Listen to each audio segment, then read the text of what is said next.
How's it going, everyone? I'm Honan, I'm Oliver. and today we are going to be doing our April roundup slash general news discussion. Yeah. So we'll kick things off with the news bulletin. Dun, dun, dun, dun. Da, da, da, da, The da. news. Um, I should so record something as on is guitar. tradition, you should. We should have like a little graphic. If anyone wants to make us like one of those like where our faces like slide in, like so yeah. So traditionally we have to start off with talking about Luna. So Absolutely. this is Luna update. As I wrote it in my little notepad. Luna update 52P46246. I hope I didn't just accidentally like trigger someone's sleeper phrase. Um, so Hyunjin and Vivi have successfully filed their lawsuits to leave Blockberry. So two more members are now out. Um, whether or not they follow the Odd Eye Circle plus Heejin squad into Mod House and Artemis or whatever remains to be seen. I think for Vivi the situation is a bit cloudier than it is for Hyunjin, because it means that now Vivi is technically just an unemployed foreign national, Yeah. which means that she'll be on a 90-day visa until she has to leave the country. So she needs to find work quickly, or she has to go back home, and then she can obviously come back if she gets something lined up. So And there's yeah, also bit Hostel of Olivia Hie, right? yeah, Yeah. yeah. So some people are still tied down with that stuff, but you have to imagine it's not going to take too long for everyone to be up and out of there. So yeah, good for them. Hyunjin's back talking to fans, and you can tell that she feels quite emotional about it, because I think it's 10 years that she spent around them so it's obviously going to be something that hard to let go, hard to leave, but obviously Yeah. there's no future for them there. So so hopefully they find themselves a good home, continue doing what they want to do. I guess for Vivi, it would be the best scenario is to get signed as quickly as possible or Yeah, something. yeah, Like, obviously. So, but I hope that doesn't mean that she ends up taking just the first offer that comes her way, and it ends yeah. up being not favorable or whatever. Because I know firsthand that foreign workers over here get exploited fairly You ruthlessly. don't think about that, I guess, as much, because there's so many foreign idols. Like, you Yeah, have so many Thai and Japanese idols and stuff as well, in groups. Like, you don't think about, Momo, Mina, or Sana being, unemployed in Korea or something. right. Like, it's Yeah, an interesting it thing. it's definitely an attractive thing for companies, because they know they aren't protected by Korean labor laws as Koreans are, so they can, like you can give a month's notice and fire someone, and everything else is your problem. Like, Yeah. you know, there isn't as much legal coverage. Um, and then speaking of Mod House, I think there's some weird stuff. Obviously, whatever anything related to Jaden or Luna or anything, it's always going to have weird stuff around it. So Triple S had a new subunit debut. I think they call like Crystal Eyes or something like that. Yeah. Solid mini album. I quite enjoyed it. But then they were only scheduled to perform like once on M Countdown or something. They had like basically no music shows booked, and everyone was kind of like, "Yo, what's going on?" That's very unusual, especially given that Triple S and AAA, the first subunit, had like a lot of music show promotions, as you'd expect. And they released this bizarre statement in which they claimed that like mysterious forces were preventing them from promoting on shows, and they were going to try and get to the bottom of it or whatever. And everyone was like, "What the hell does that mean?" Just threw a conspiracy theory right on onto the internet. Yeah, well, so obviously people thought that it might be something to do with Blockberry, saying Yeah. that like because they signed Luna members, and Blockberry had that lawsuit of like, oh, you can't earn money for entertainment. They're thinking, well, you're going to get paid as a result of this, blah blah blah. So, maybe that's what they're doing. Maybe it's something else entirely. I don't know. But just a weird thing. We haven't had any more since then, so I guess we'll have to find out. And Yeah, you can't just drop that a next blank time. statement like that and be like, and I will not elaborate any further. Yeah, it was a very odd, just a weirdly worded statement, but At least they communicated it. I guess it's better Yeah. that than just It's saying, like the "Yeah, fuck it, statement we're doing equivalent of a on M Reddit Countdown." post being like thrown out Yeah, there. yeah, basically. It's interesting. So I guess I want to start. Also, we're starting with more negative news, and then we'll go more positive as like an uplifting thing. So, so Nam Do-hyun, I think it's Hyun, not Hyun, from he was in X1, so like the Produce 101, the last season, the super rigged one that got disbanded. Yeah. And his current group, Bay 173, he has filed a contract dispute and is leaving the company. The details are still unknown, but evidently something is not right. He's not happy with it, and so he's out of there. So there's nothing else to say about that one, but that's, I hope the situation is resolved well. But it doesn't exactly spell good things for the group, given that he's like the famous guy.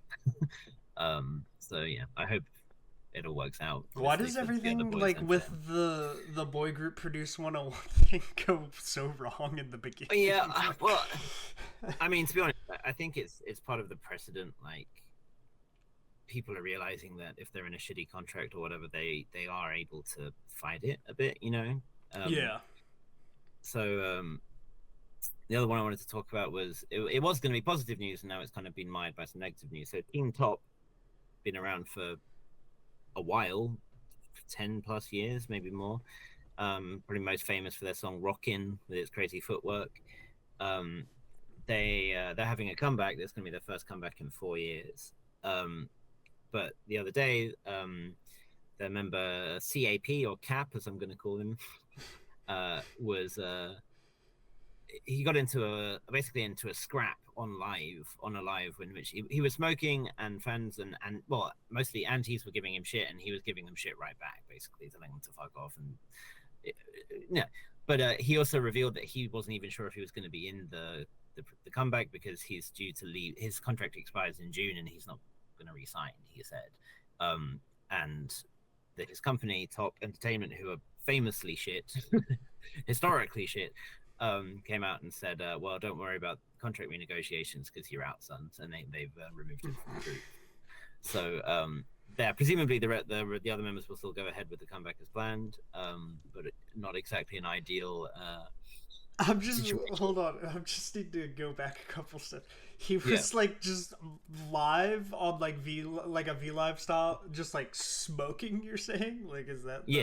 Okay, so he's like, I'm gonna go live. I'm an idol or whatever. It was a group. It was a group live thing. Okay, and he's just like there smoking. He's smoking. Yeah. I mean, the dude is like. He's a grown ass man, right? He's a grown man, And to be honest, he's always had a bit of a bad boy image and stuff. Okay, he's got tats and stuff. It's not like I'm imagining like the average idol if they just like rolled up a stream and like started smoking a cigarette. Well, it's like we've seen like the idols who do smoke, like V and Jungwoo and people like that. They keep it low key. You can imagine the scenes if V goes live actually smoking on live. Yeah. You're like, yo, what the hell? Because for whatever reason, people are very dramatic about it. Despite lots of people doing it. It's like you're smoking. You're telling every child in the world to smoke. But I think the issue was more with his language and then his that he attacked back on like. But I do like the idea of clapping back at people's leaving hateful comments and whatnot. But I think just surrounding I think it's more just that he talked about leaving in June and they were like, don't do that. So whatever. So he's out, and Team Top will continue with the rest of them. I think 3 or 4 members. One live undid it. Crazy. Yeah, I mean, he's a month away. He's a month away from retirement. But some more, I guess, other negative news we should do. So, Kai, Kai, suddenly is off in the military, and today, in fact, was his enlistment date. He's off, shaved head and all. He's ready to serve the country until his dying breath, or at least for the next 18 months. And people were wondering, like, yo, this was really out of the blue. Usually we get, like, a couple months or at least a month of notice. And Kai, is getting ready for EXO's comeback, which is happening next month, probably. He said that they've even filmed, like, the jacket photos and everything. Like, they're getting ready to film the MV, like, hopefully he had time to get everything done that he was needing to do. It's not going to affect the comeback in terms of it promoting, obviously, but he obviously just won't be in it. So anything he recorded will just either be dubbed by another member or just they'll let it play, which sucks, obviously, because it would have been their first comeback as a full group for a couple years. Yeah. But so people wondering, like, what's the reason? Why was it so sudden? And apparently it's to do with the kind of fallout from the Ravi situation, which we mentioned kind of briefly while it was developing, that it turned out was true, and Ravi was guilty, and has been charged with evading draft, as it were. And apparently the way it normally worked is that any person, no matter what, they have 5 postponements that they can issue. So if the military draft comes in and they say, because they can call up anyone once you turn 18, between 18 and 27, at any point they can call you up. Yeah. You have to do it by 27, but you can do it at any time before then, and they will call you up periodically, but you can postpone it for different reasons, medical reasons, employment reasons, whatever, and you can have up to 5. And Kai was apparently up to his 5th. He was on his last one. Okay, so that makes sense. They were just like worried, like. Yeah, so, and he apparently had filed to do he wanted to do the last postponement because of entertainment reasons or whatever, and usually they kind of let it slide. But because of the result of this Ravi thing, they were like, no, we're going to come down hard, like, we're calling you up, you're enlisting on this day, you don't have a say. Which kind of sucks, especially because, ironically, Ravi and Kai are, like, known close friends. So that's a bit of a shame. And Kai was very upset about it. He went on live and he was crying about it and stuff. Obviously not because he has to serve it, just because of the timing of it. Yeah, because he wanted to be in the EXO comeback or whatever. Yeah, I'm sure. So he had a little fan showcase and stuff, and now he's off. So we'll see you in 18 months, Kai. I like to imagine the North Korean troops on the DMZ, and you just suddenly hear the distant, like, over. And I'm coming over. He's like, oh god, he's coming over. Man the barricade. So, yeah. He's just gonna wear like he just needs to show that midriff off, and everyone will be terrified. He can bring about unification in an instant. Yeah. So that's that. And we also have some plagiarism accusations, which are apparently the trend lately. So initially we had Fiddy Fiddy getting hit with some plagiarism accusation. No, Fiddy Fiddy did. Yeah, I mean, it was inevitable, right? But some Turkish bloke, I'm not gonna say his name as I don't remember it, and I don't pronounce Turkish very well. He was like, "Hey, Cupid sounds kind of like a song I made in 2017," and I mean, it's like, okay, it's a very kind of straightforward and quite commonly used chord progression. Yeah, it does sound a little bit similar, but like it's just a pop song. It's like the Marvin Gaye Ed Sheeran lawsuit. Yeah. Oh, there's 4 chords in this song that are in like every song for the last 30 years. Like, wow, songs made with a total of 3 chords. Sometimes, yeah. So 50/50's company came out and they were like, well, I don't know, we'll ask the songwriter. So they asked the songwriter, is some, I don't know, probably Swedish guy or whatever, and he was like, I've never even heard of the guy. I don't think many people had, and many people just kind of accused him of trying to grab some clout off its virality and whatever. Either way, they've denied it, and unless the guy chooses to press charges, that'll be the end of that. Well, I think 50/50 now has enough for good legal fees, considering how good that song's doing. So Le Seraphim also caught up in some plagiarism accusations, namely about Rosalia. Rosalia herself hasn't made any accusations. For Unforgiven specifically? Across their whole concept, from debut to now. Oh, like they're existing. Yeah, so, I mean, I because of how similar, I remember when we watched Anti-Fragile, I said that it sounded like a Rosalia song. I think I called her Rosalia. Sorry, it's Rosalia. Rosalia sounds cooler. It does. I said it sounded like that, but that's just because it's a reggaeton song and she does that genre, like the style. Yeah. But then I saw some stuff about, like, remember Sakura's like the motorcycle helmet with the ears and everything. Apparently that was all done by Rosalia before. Okay.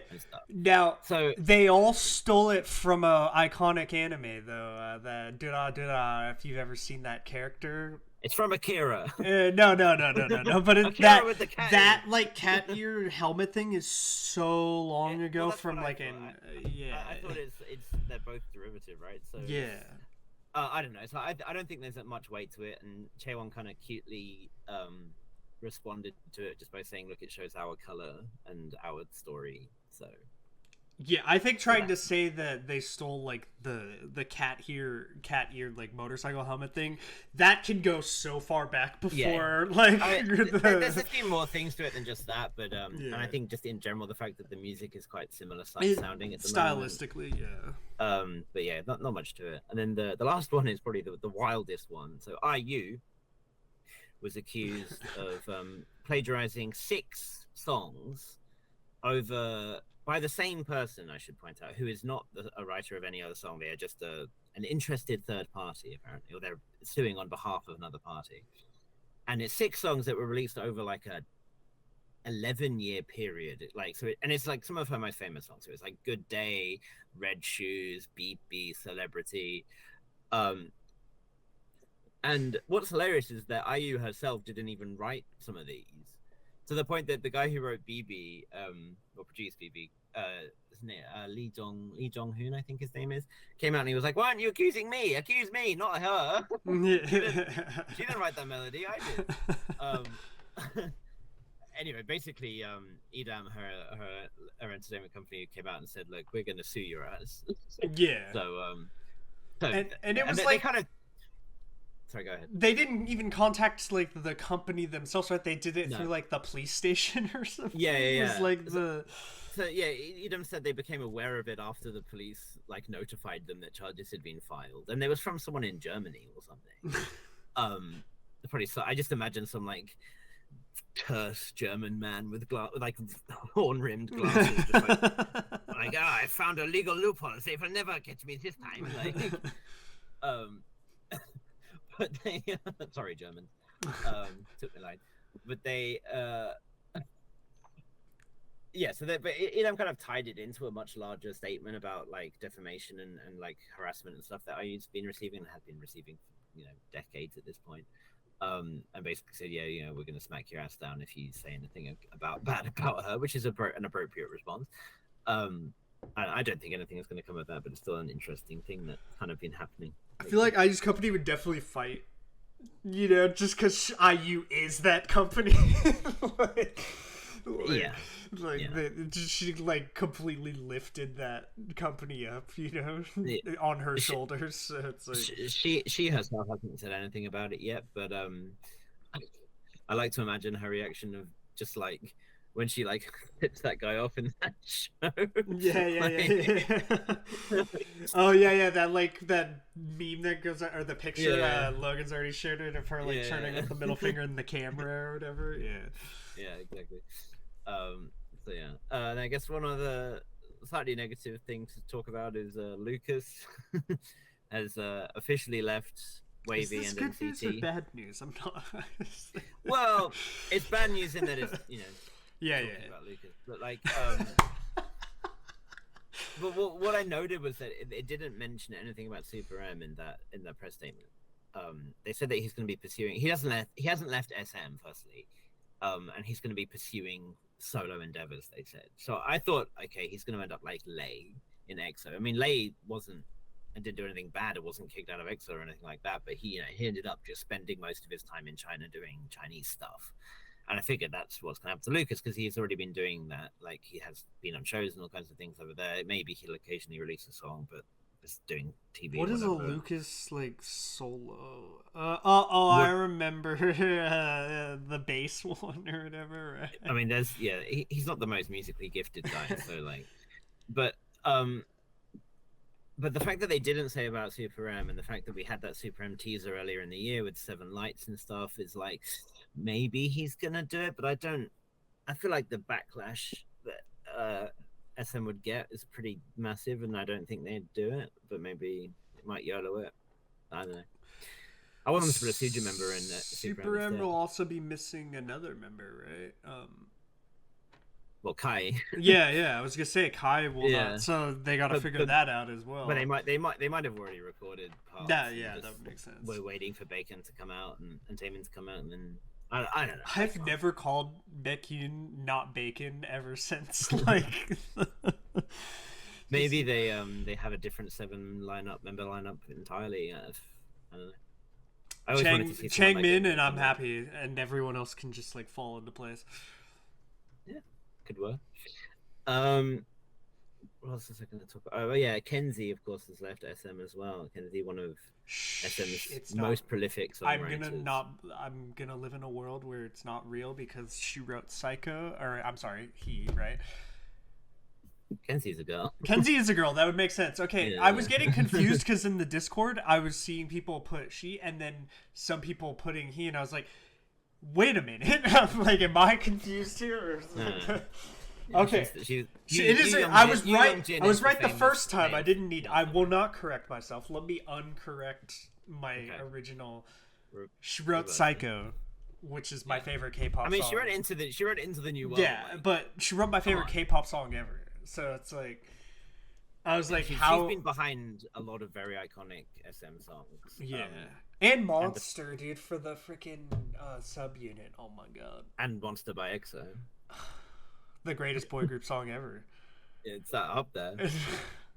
And some of its contenders she also wrote. So yeah, she's got a history of bangers, obviously. She's a real loss. I hope that, I don't know if she's plans like Youngjin, I don't know if what their plan is. Maybe they're gonna start their own company, maybe they're gonna just be freelancers. I don't know. We'll have to wait and see. I hope she doesn't stop. I hope she doesn't leave the industry, you know. I think. Yeah. Well, how can she's still got some heaters in the tank. So. The only way this can end up being something good that I'm happy about is like she goes to Starship and makes the equivalent of Psycho for like. I mean, I don't need much help in that. No, I'm just saying that's the only way I can be like, you know, I'm gonna now I'm happy about this or something, you know. To be fair, that would be a power play on Starship's part if they were to bring Kenzie in.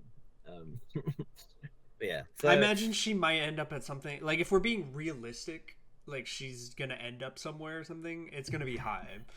Probably. Like, right? It's gonna Hive is just like there'll be some new label that they'll set up, and yeah, may well be the case. I guess we'll find out. Yeah. I do kind of like the idea of her and Youngjin being like the most expensive like songwriters on the market. So like, you know, if it's like you could do like a K-pop entertainment company management simulator game where you start off with like a Nugu group with no training and you have to buy like really cheap songs and then you can like work your way up and you buy like a Kenzie one and it's like it costs like $1 million. I mean, anyway. That would make sense if she did. Play it. If she did leave to be like freelance that costs a lot or whatever, that would make sense. Like, right? Like, just I'm who I am, pay like or whatever. Like, I guess that'd make the most sense. Do you not think, actually, kind of on that thought, because I was just thinking that's interesting, Teddy would be the most expensive songwriter, right? Probably. I imagine if Teddy was like, pay me to write or create something, because he's made so many like Blackpink hit songs, he's probably the most expensive. Probably, but I have no idea, honestly. Maybe I should ask, just to like call up the Black label and just be like, yo, if I wanted a song, how much would that cost me? Yeah. Those Teddy horns are expensive, okay? Those bum. You think he's using the free plugin set on Free? Dude, it's the massive plugin on Pro Tools. I've heard those horns. I've been like in a studio and someone opens up Massive in Pro Tools and they go boom on a horn. It's like, wait a minute. I've heard that horn before. It's like that clip you ever seen that I think Diplo's the guy, that famous like DJ. He finds the sound from Darude Sandstorm like accidentally scrolling through the libraries, and he goes when he stops himself. He's like, "Oh my god, I just found Darude Sandstorm. I just made Sandstorm." Yeah. I think that's like what Massive essentially is, just finding Teddy's like sound library on there, like on Pro Tools. Diplo, of course, famously produced the song for Ellie Goulding, which ended up having the remix featuring Red Velvet. So hell yeah, it all comes back around. It's a perfect circle. All right, well, okay. I guess we should do our April roundup, right? Oh no, we've got good news. We have good news. That's right. Come on now. So, good news. So first of all, Omega X. This is kind of a throwback to our quite a lengthy coverage of the Omega X issue that we had at the start of this year, right? So that was when they filed the lawsuit to get their contract suspended. It has now been concluded. Their contracts have been mutually terminated, and they are free. Congratulations! Now they no longer have a abusive CEO. Yeah, and what's really sweet actually is that they kept their manager. So their manager from the company, who was obviously not responsible for what the company was doing. Yeah. Was like running really nice, and they wanted to keep working with them, so they kept them along. So they're gonna, if they're, I think they are gonna be independent, which is pretty cool to have like a big independent boy group. Do they get to keep Omega so they have that X as a name? Yeah, everything they have, they should still have it. So that's great news. And coming up next in terms of keeping their name but leaving the company is Infinite. So Infinite, of course, legendary boy group, some of the best boy group songs of all time. You know, like The Chaser is like, you know, just well, they have it and they have others. We're going like pre my K-pop knowledge, but I know who Infinite is, but we're going like pre me ever listening. Okay, so you know, so they're about to hit their 13-year anniversary. Yeah, this is almost the same time frame as Girls' Generation, or it is, right? Like, yeah, when they're in their heyday, certainly. So they're 2010, I think they would have debuted, yeah. Maybe 2011. So they were Woolim's first group, right? So Woolim, of course, Lovelyz, Rocket Punch, Golden Child, Unbi, and the CEO remains very close with the members, apparently. Even though after the members went through their enlistments and stuff, they all kind of one by one left the company, and everyone's kind of wondering like, oh, maybe they're just out, they don't want to do stuff anymore. But turns out no, they do. They still want to do it, but they just want to do it on their own terms. So Kim Sung-gi, their member, has set up the Infinite Company, as it were. And Woolim CEO, his name escapes me, Jim Woolim, came and, as a birthday present to Sungyu, gave them full rights over their name and all their songs. That's cool. And everything. So they'll get all royalties from their old music, and all of their naming rights and everything is all under them, no questions asked. So, I mean, obviously, you could look at it in a negative way, a cynical way, and say, well, he knew that he'd lose a lawsuit if they filed one. But I think it's a genuinely nice gesture and stuff. So you know, you can have good relationships between CEOs and groups as well. No, never. One for whom that is not the case, and one for whom they are going to have to change their name, is Brave Girls, who announced they are signing with Warner Music Korea, which is, you know, pretty good name at least. I don't know what their management is going to be like, but as the same four-member lineup, but they're going to have to change their name, so they will now be known as BB Girls. Well, do you think they just changed it not because they had to, or because like they're not on Brave Entertainment, so it's like it's because it's Brave Entertainment? I think they can't dispute the Brave part of it, is my understanding. I wonder if Brave Entertainment would have cared that much if they kept going. Yeah. You think they would have? Okay. Brave Entertainment with the CEO Brave Bros. Yeah, I think he would be nitpicky about it. So they had their first performance as BB Girls today, doing a show in Australia actually. And they, yeah, I know, and but then they were performing obviously their classic songs and stuff, and it's like, damn, that sucks, because he's a producer on almost all of them, so he's going to be getting royalties from all of that, from all their performances. Yeah, and just continued streams and stuff, which kind of sucks. But I'm just I'm happy that they're all together and they still want to do music and they're going to keep. I mean, I see both sides of that. Because he did produce write all those songs, and stuff, so it's like, should he not get like all of them? I see both sides of that, like, kind of. It's just it'd be nice if there had been some kind of agreement. Yeah, for sure. Yeah, But yeah, so that's that, and it's cool. And obviously, we're gonna go and visit Min Young's cafe when you're in Seoul. Maybe Oh, she probably absolutely. won't be there, but we're gonna have to go check it God out. damn it, she won't be there, will she? Because But she might be. You never know. We'll find out. So who else? Oh yeah, A Pink had a comeback obviously this in April. D&D, but not D&D, Dungeons and Dragons, but yeah. Not Dungeons and Dragons. It's just someone trying to explain that there's TNT nearby, but they got a mouthful of water. So all of the members are leaving IST except for Eunji. So Eunji's staying at IST, and all the other members are leaving. Interesting. But they've all vowed that they're going to continue as A-Pink, and nothing's going to change in that regard. So hopefully that is, just going to be the case. Okay, I'm sorry, I just gotta interrupt. There's like all these iconic groups staying together even when they leave and go different places and stuff. Where is my Sistar comeback with Bora included? Okay, what is going on? It'll happen at some point, probably. It'll probably happen. They've had reunions already, yeah. They'll probably do it. Maybe for like a big anniversary, like 15th anniversary or something. I'm sure they'll do it. Sorry, continue. Yeah, so I mean that's pretty much all there is to that. So they're just. I feel like when A-Pink say they're going to still be A-Pink, I trust them because they've been doing that for a while now. But something clearly not quite right at IST because a bunch of members of Victon also left. So I don't know.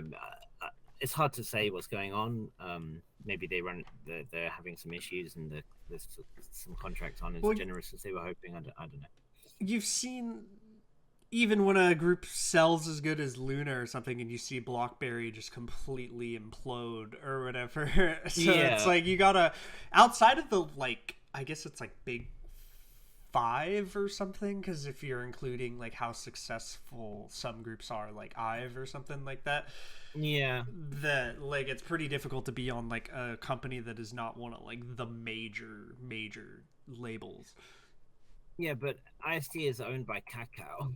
No, yeah, well that's so they have unlimited funds. Well, yeah, but I mean maybe they don't. Maybe Kakao isn't a sugar daddy. Maybe you're not profitable or whatever. But I mean they have their group. It's a Victon, A-Pink, The Boys, Weekly.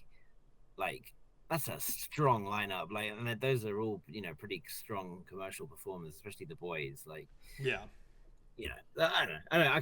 We can expect either way something's not quite not. Maybe it's just idols are feeling like actually I deserve more than what you're offering, and they're out on that. So fair enough, basically. Start seeing labor union. Yeah, I mean maybe it's time to start seeing that kind of thing. I don't know. I just don't want to imagine Chu as the leader of an entire idol labor. Yeah. Just choose Chu the revolutionary. Yeah. Did you see that clip of her on a show where she was learning about she was wrapping stuff in seaweed or something, and the guy helping her was like, this type of seaweed is called BB seaweed, and she was like, BBC, that doesn't sound right, can we call it something else? No, I did not. Yeah. Oh my god. It was very funny. Just that coming out of Chu's mouth is not something I could have ever imagined. She said it jokingly. But, yeah. And she was actually there was a clip that Artemis posted and you could hear her voice in the back as well. So she's still obviously hanging out with them and doing all that stuff. It's nice. So good news about I'll just do some charting stuff with records being broken and whatnot. So New Jeans won a Guinness World Record for the fastest musical group to hit 1 billion streams on Spotify, which not is surprised. A billion is still a pretty nuts number, but with their 6 songs. People just going nuts. I think, to be honest, how much of that is oh my god, hype boy, and attention and attention, yeah. And ditto. I think they benefited a lot by playlisting. It seemed like they were in every playlist ever, but anyway, whatever. Sugar August D debuted at number 2 on the Billboard 200, making him the second soloist from Korea to do so after Jimin, which I'm sure Jimin will not let him live down. And 17 also debuted at 200 on the Billboard. Oh, let's At go number 2 on the 17. Billboard 200.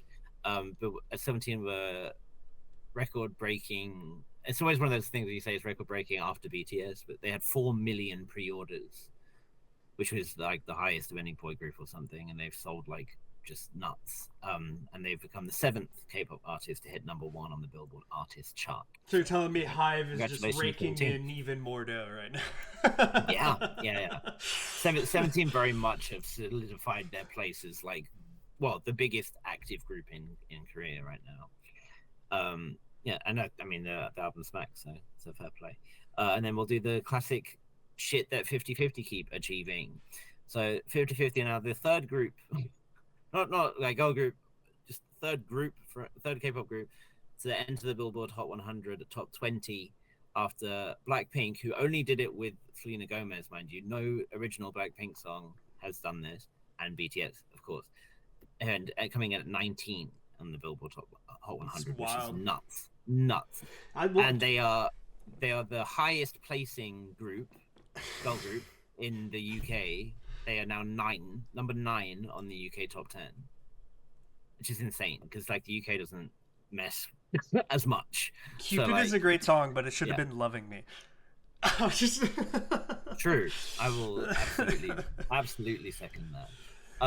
But I mean, yeah, it's crazy what they're doing, and I think every week we're just going to be like, yeah, now they've won the Palme d'Or at Cannes, and they seem to have somehow won the World Cup, and they have started a nation state in Palestine. Wait, no. No.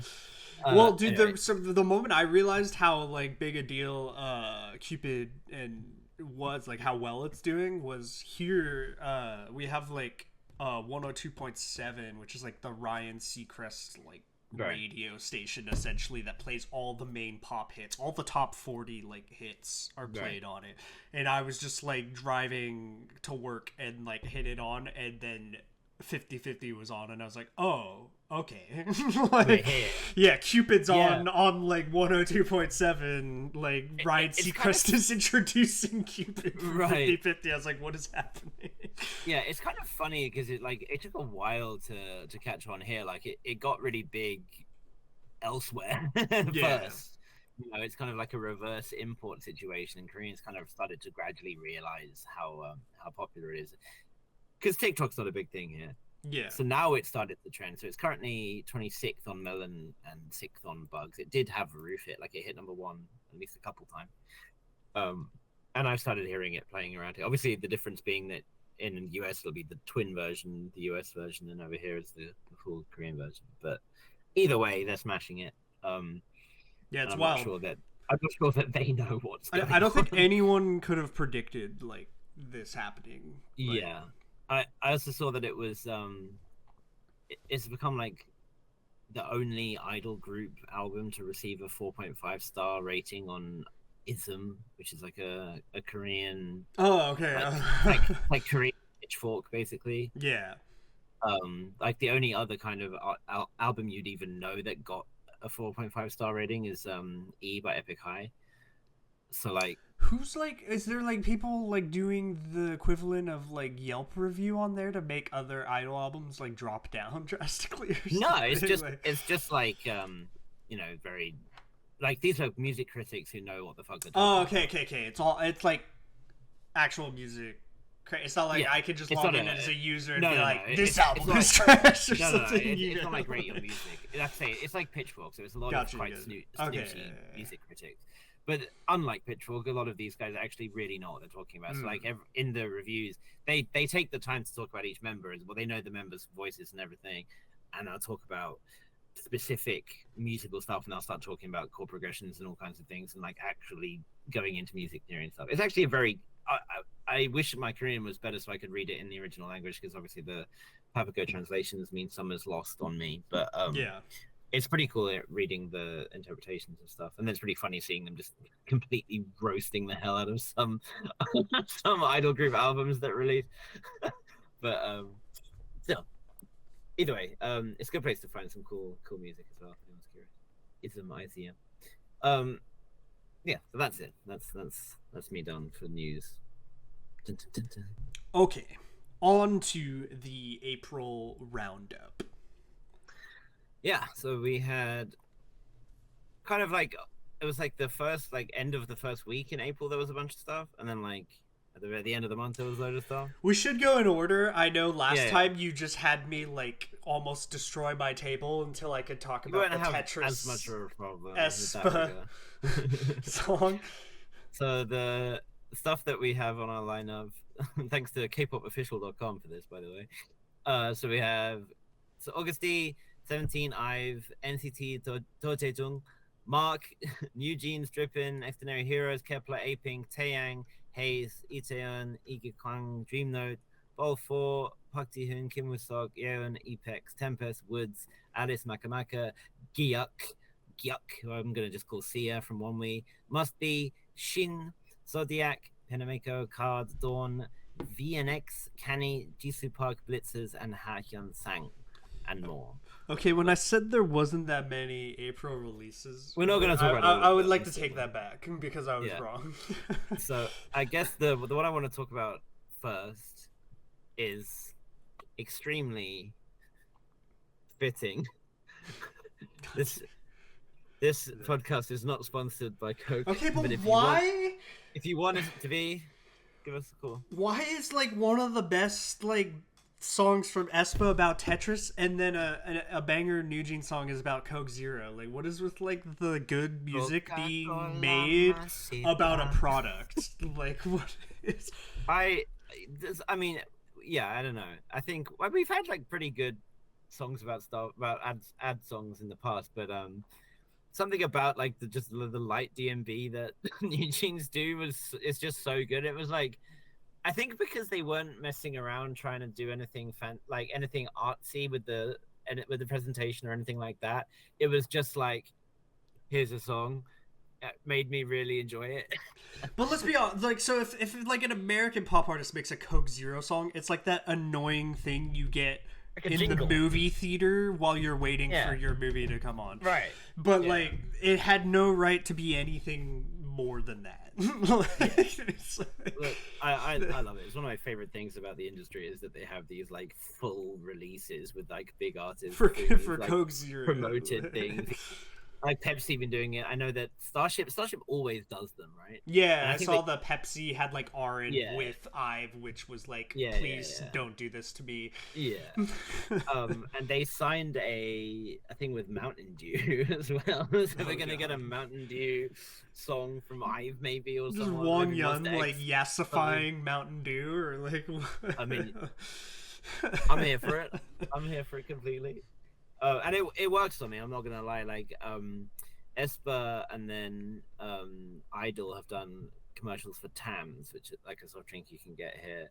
And I bought more Tams than I ever thought I was gonna buy as a result. Because Yuki's face is on there. Actually, it was winter that got me first. Oh, that makes sense. Winter, yeah.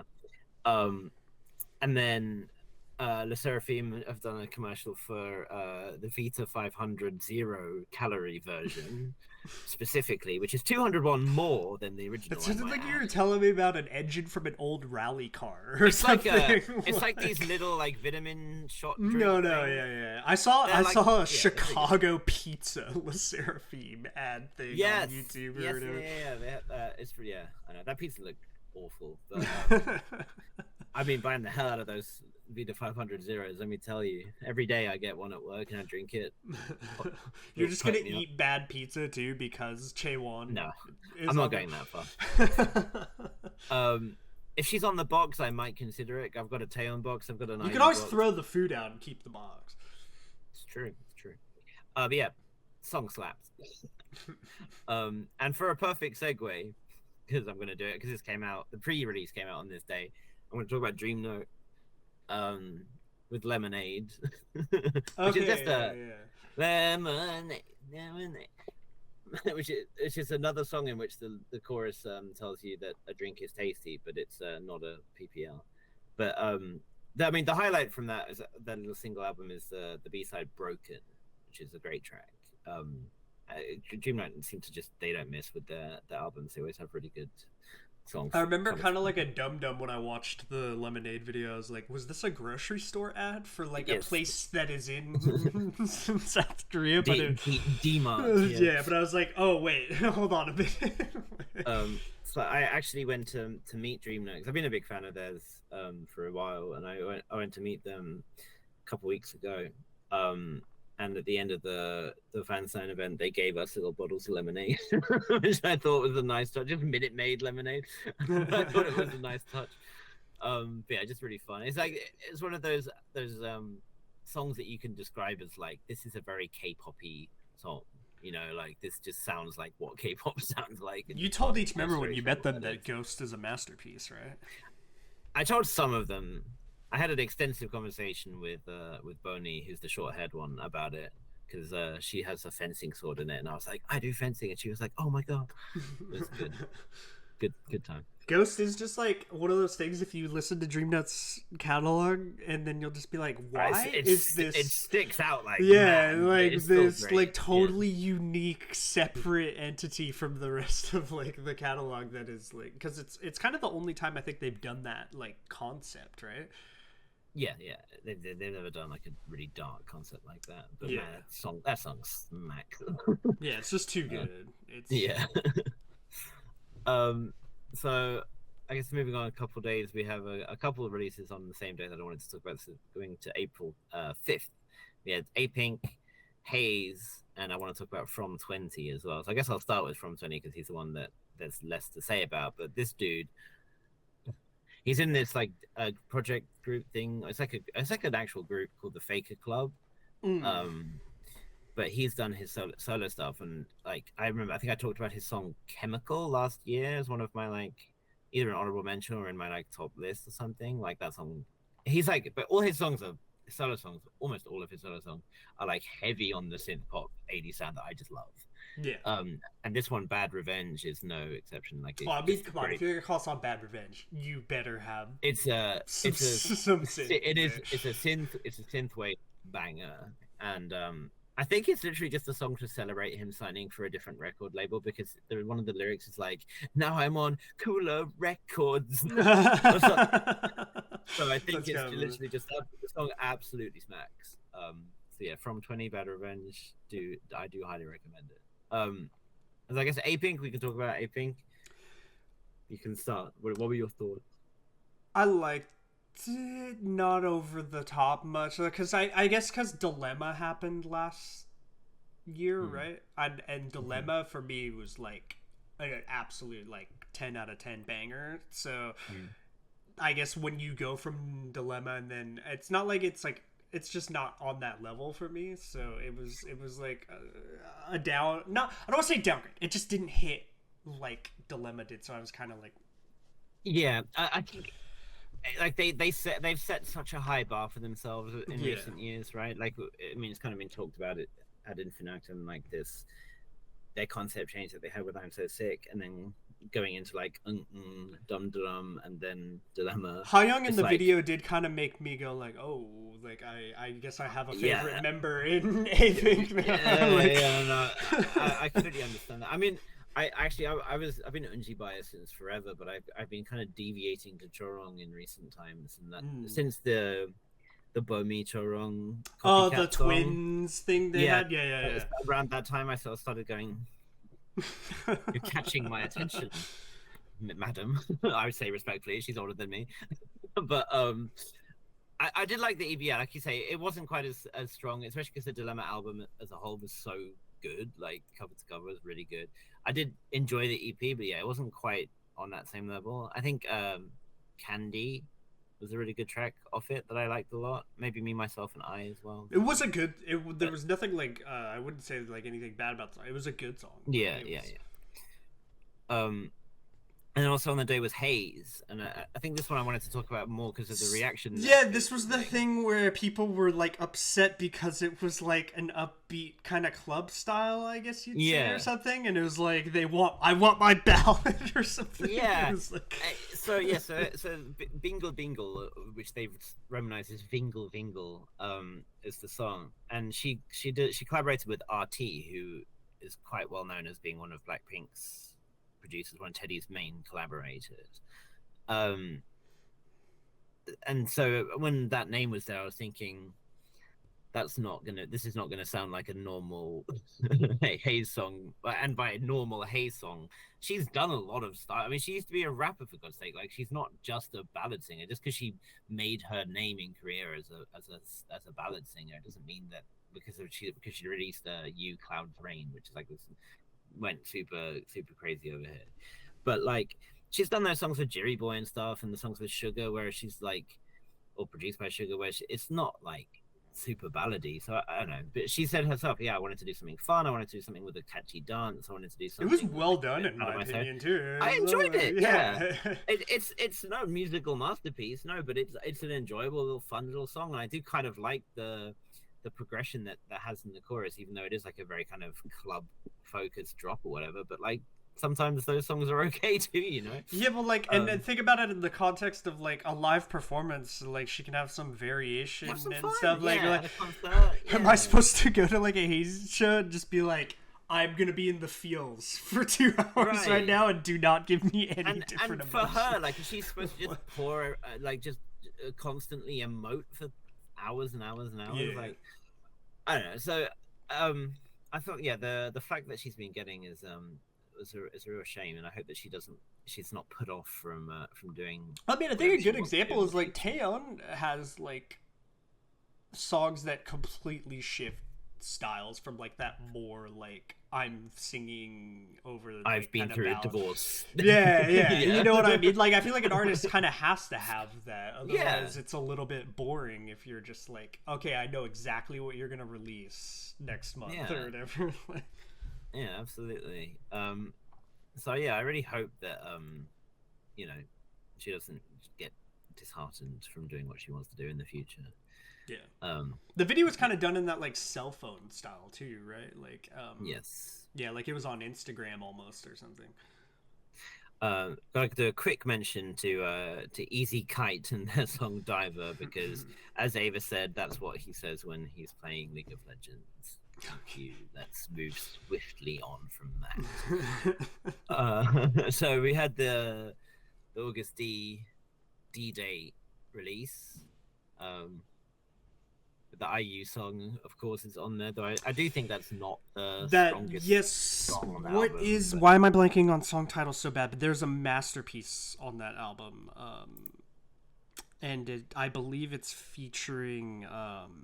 Just give me a moment. I'm sorry. I should have. You're thinking of Snooze with the Woo song from The Rose?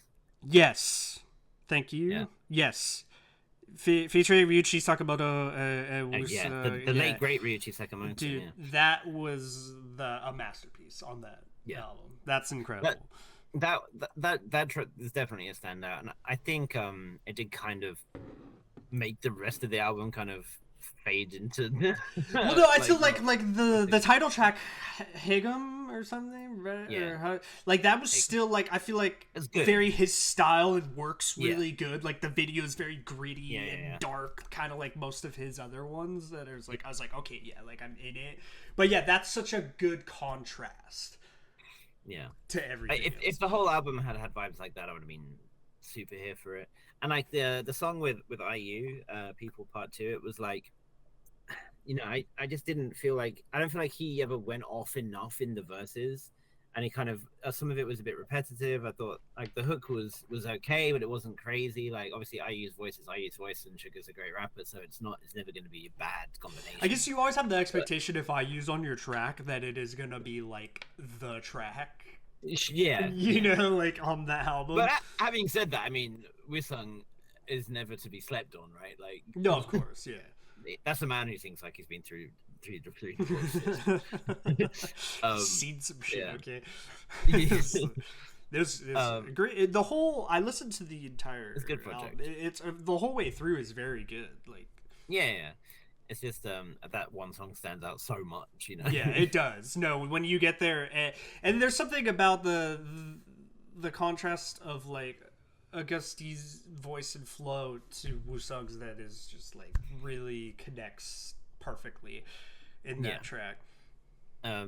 The other greatest rapper in K-pop released a track on that day, of course. Your boy Mark from Everything was he released a track Golden Hour, which was briefly accused of plagiarizing Black Skinhead by Kanye West. Had a Gordon Ramsay reference. It was built from Gordon. Yeah, it's one of my favorite things, honestly. That it's some tweet that some citizen made. Let me pull up the exact thing. NCT Mark Gordon Ramsay. It's like his eggs or something weren't cooked. Yeah, so this is it. So years ago, when Gordon Ramsay would do that thing where people would tweet pictures of their food at him and say, you know, hey Gordon, like, what do you think about this thing that I made? And people obviously were taking the piss because he would say funny shit whenever they tweeted some awful thing. Of course. Yeah. So someone tweeted him a picture of these eggs that Mark had made that they'd cut out from some live or whatever, and said, "Hey, my boyfriend was making eggs. What do you think?" And Gordon replied, "Get back on Tinder." And Mark used that as his inspiration for this song, with the lyrics, "Excuse me, waiter, that golden yolk in the middle, make it right. I'm calling Gordon Ramsay," which is hilarious. It's a great callback to like an old like tweet thing. Like, it's really good. Yeah, and Gordon himself responded saying, "I'm still waiting for that call. I hope the eggs are better now." So yeah, just all right. Who on Gordon Ramsay's team told him about Mark from NCT? Gordon, you're never gonna believe this. But actually, it's maybe it was made like a month too late because Gordon, he's been in Korea for a while doing a bunch of stuff. He opened like a burger restaurant there, right? Yeah. He was doing something else here as well. It's quite funny as well because that man is everywhere. He opened a restaurant by me and visited, and like I just like found out like a week after or whatever. How does he? He's like teleportation device then appearing in like here in California, and he's in Korea, and then like somewhere. It's crazy. And he was like riding the subway around in here as well. He wasn't even like he was like just traveling like a normal person. Like people were like posting pictures like, is that fucking Gordon Ramsay? Well, yeah, I don't think you could mistake Gordon Ramsay for someone. But everyone was kind of like, no way, why is he on the train? And I just imagine him wearing his chef uniform at all times. Right, like that one dude, like in Kitchen Nightmares, you see him stroll up and he's got that you'd still on at all times. Like he takes it off and there's another one on underneath. Yeah. But yeah, it would have been funny if they had done something together. But actually, speaking of the song itself, I think it was a really good track. Actually, I can see why people thought it was like Black Skinhead, but I love that kind of heavy percussion based beat and like the way Mark's voice. I think people too easily throw plagiarism around now to something that just has like a similar style, you know, like you can't just like, because anyone who makes essentially every Le Seraphim intro song would be plagiarizing Nine Inch Nails. Like that's like, you can't just be like, oh, this is dark gritty. It has low, and 9 Inch Nails. Yeah, like this has dark gritty low like MIDI, you know, and like talking, so it's 9 Inch Nails or something. You know what I mean? Yeah. Like, no, it's stylistically you can say it's similar, but you can't be like they plagiarized unless there's literally the same actual tone for tone, right? Yeah, and it's got to be so similar that they can like sync the same melody line together, you know, like if you've ever seen the kind of like the Led Zeppelin one, if you've ever seen that's the one where you're kind of like, oh geez, that's so hold on a minute, like that is the same, like almost just different tempo, but like almost the same intro. So whatever. I mean, nothing came of it. So who cares? Yeah, and by good track. Stairway to Heaven is still a masterpiece, so I don't. Yeah. And also Lauren, the guy famous for being Rosé's boyfriend in Lovesick Girls, he released a debut EP, which was pretty good, I'd say. It's like all kind of angsty, like kind of throwback rock, I guess you'd say. Yeah, kind of very like trying to think of a good comparison. It's kind of like the kind of stuff you'd expect from like a sort of early to mid noughties rock. Yeah, like the alternative era or whatever that like first spawned or whatever would have been like that time frame. Yeah, the kind of like, but in the sort of more like, you know, moodier, darker sound, you know. But yeah, it was decent. There's certainly some merit to it that I enjoyed. And now I guess we can go into the big day of April 10th, in which we had, of course, Mighty Axe, Ive, Kepler, Card, and who could forget One Chew? Just let me know when I can You can talk unload. about Ive. You can talk about Ive. Should I just start with Ive? Yeah, start with Ive. All right. So when can I just say that Ive is god tier? I mean, what did we say when we made the tier list? Like, we said like to be announced, essentially. Yeah. Yeah. Like, but I'm just saying, look at the catalog they already have right now, and like it's already slaps way too much. It's pretty good. I just have not had a moment. Like I've always had a moment where I'm like, or something with a group, and I haven't had that moment with Ive. So it's just still it's just riding in a. I'm gonna say I Am is probably my least favorite title. I can't say that. I do really enjoy it recently. It do be hitting, and it stays fresh. Like it's the more I listen to it, the more I kind of enjoy it. It's kind of sitting in that like even after like territory right now, and Love Dive is just like still the cream of the crop. I think honestly, I think I'm an 11 supremacist. I think it's 11 Love Dive, maybe I Am, and then Afterlife for me. I feel like 11 just yeah. If I'm doing it like this, it's like I Am, Afterlife right now, 11 then Love Dive, because Love Dive is just. It almost took my number one spot, away from everything. So the songs I added from the album into my very exclusive Idol GG's playlist from 2023, I added I Am, I added Blue Blood. I knew I was gonna like Blue Blood. What's gonna yeah, I'm blue. that melody is so nice. It is a great start to like vibe. Yeah. I also added Mine and Not Your Girl. And also Shine With Me, because I'm a sucker for a ballad. So I don't know if this is a surprise or not. My favorite like B-side was Next Page, which is like in Hangul the next page. Listen, I just like it. Okay, I don't have like a solid ground of reasoning for why I think that's the best B-side. I can't give you like a detailed like reason. You know what? I like that you don't want to give me a reason. I will say, I saw like a thing where Wang Young talked about kind of, because she has like the ear that chooses the titles they talk about or whatever, where she said Kitsch was like the one she wanted to be like the main title, and then she kind of questioned her ear because everyone else was like it's I Am or whatever. Right. And I mean, I still liked Kitsch. I thought Kitsch was really good, but I must say, if we're comparing, they are very different stylistically, but if we're just comparing like banger to banger, like I Am is superior in my opinion. Like I must say I Am is on that level. It fits the string of their titles that we've had so far, right? Like it fits the similar kind of vibe, because you got that synth bass and stuff. Yeah, I mean. For me, it's like when it goes down to like Lisa doing like the da da da da da da da na na na na na na na na deja vu, the little like perfect moment of like kind of almost a cappella to just like I'll be far away. That's my.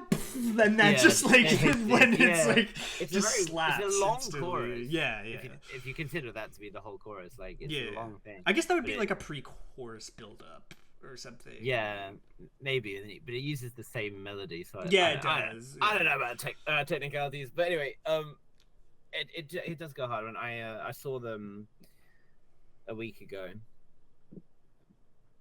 I hate you. for the second time.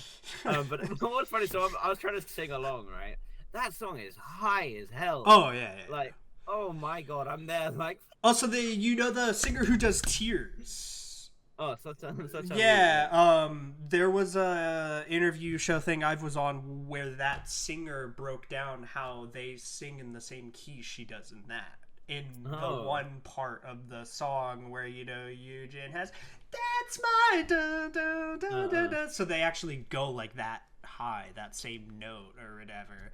She was breaking it down on like the. Oh, that's very cool. I need to see that. Big fan of Such a Me. She's a cool lady. And she was singing it like in the like interview thing too, or whatever, like in a video singing it and stuff. It was pretty cool. Like it's probably like it's nothing.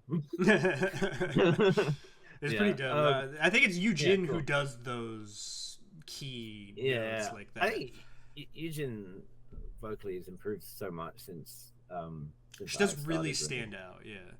Yeah, and she's still out many reasons in many ways. Yeah, she's kind of going nuts. But I guess it's kind of tarnished by Ray not being in the promotions anymore because of her health in the live performances, which is a shame.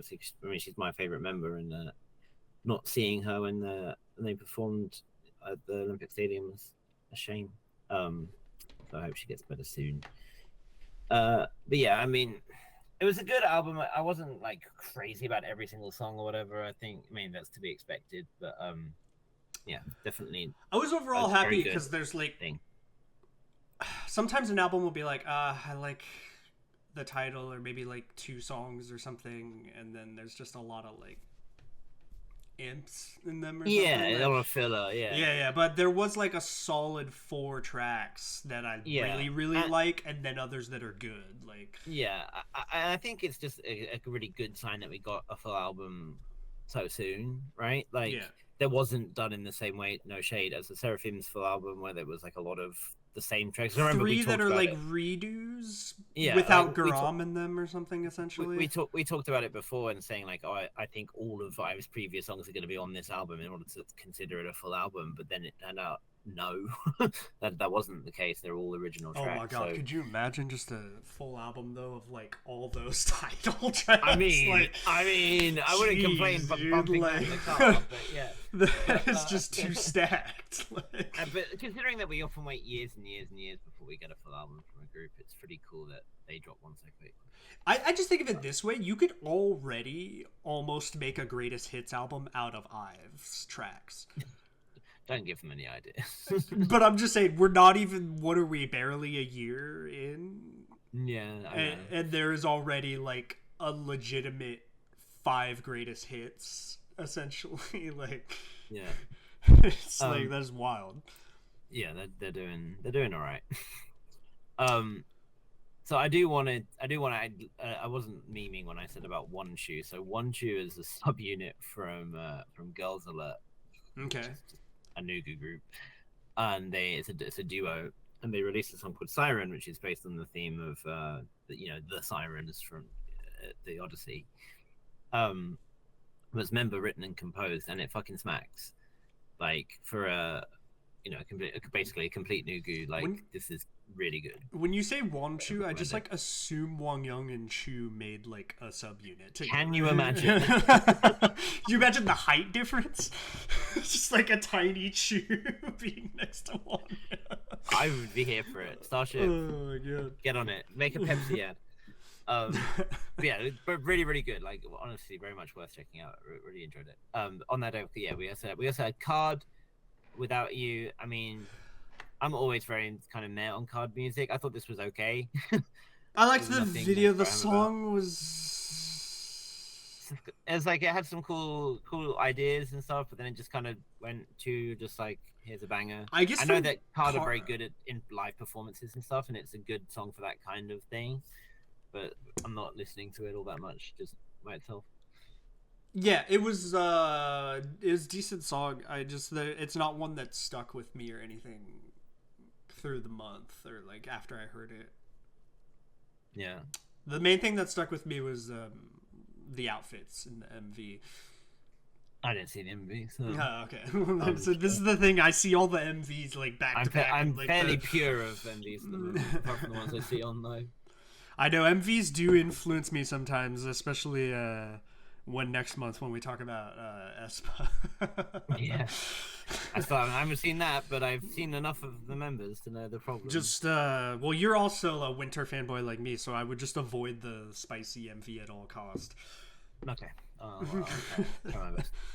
But yeah, the other one we had on the same day was Kepler. Yeah, we have your favorite group.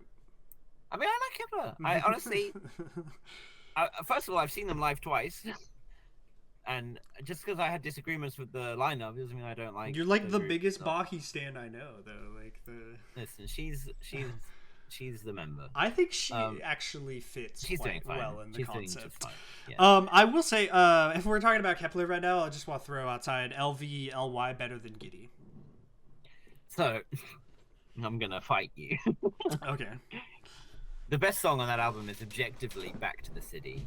Back to the City.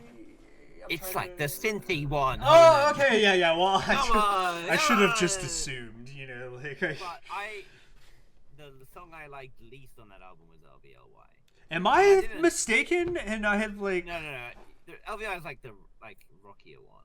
Okay, well then, yeah, that makes sense. But I mean, yeah, we're typecast here, but I did like it, but it was just my least favorite. But I liked Giddy. I thought Giddy was cool, though at times I was like, sorry, what is making you stay up all night getting Giddy, girls? Like, some of you are very young. A little bit. This is very suggestive. Giddy was like stylistically, like, I enjoyed elements of the song, but yeah, there was a little bit. Yeah. But I really enjoyed the whole EP. I really enjoyed it. Back to the City, I thought it was a fantastic song. Why and Happy Ending, both really good songs.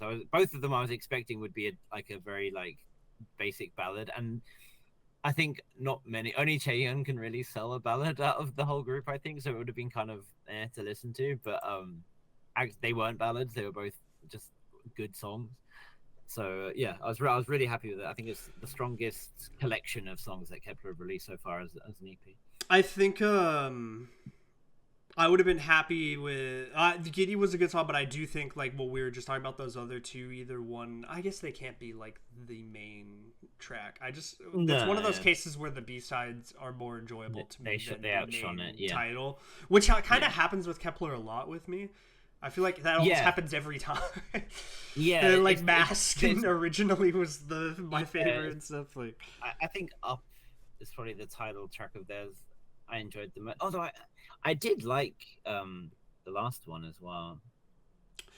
What's the one where they're kind of like action heroes? That's what I'm that was a good one. That like if that was the main title track of this album, then it would be even better for me. Like for sure. Every time I see their videos, though, I just question my own eyes and sanity on how I ever did not think Zhao Ting was We Fresh.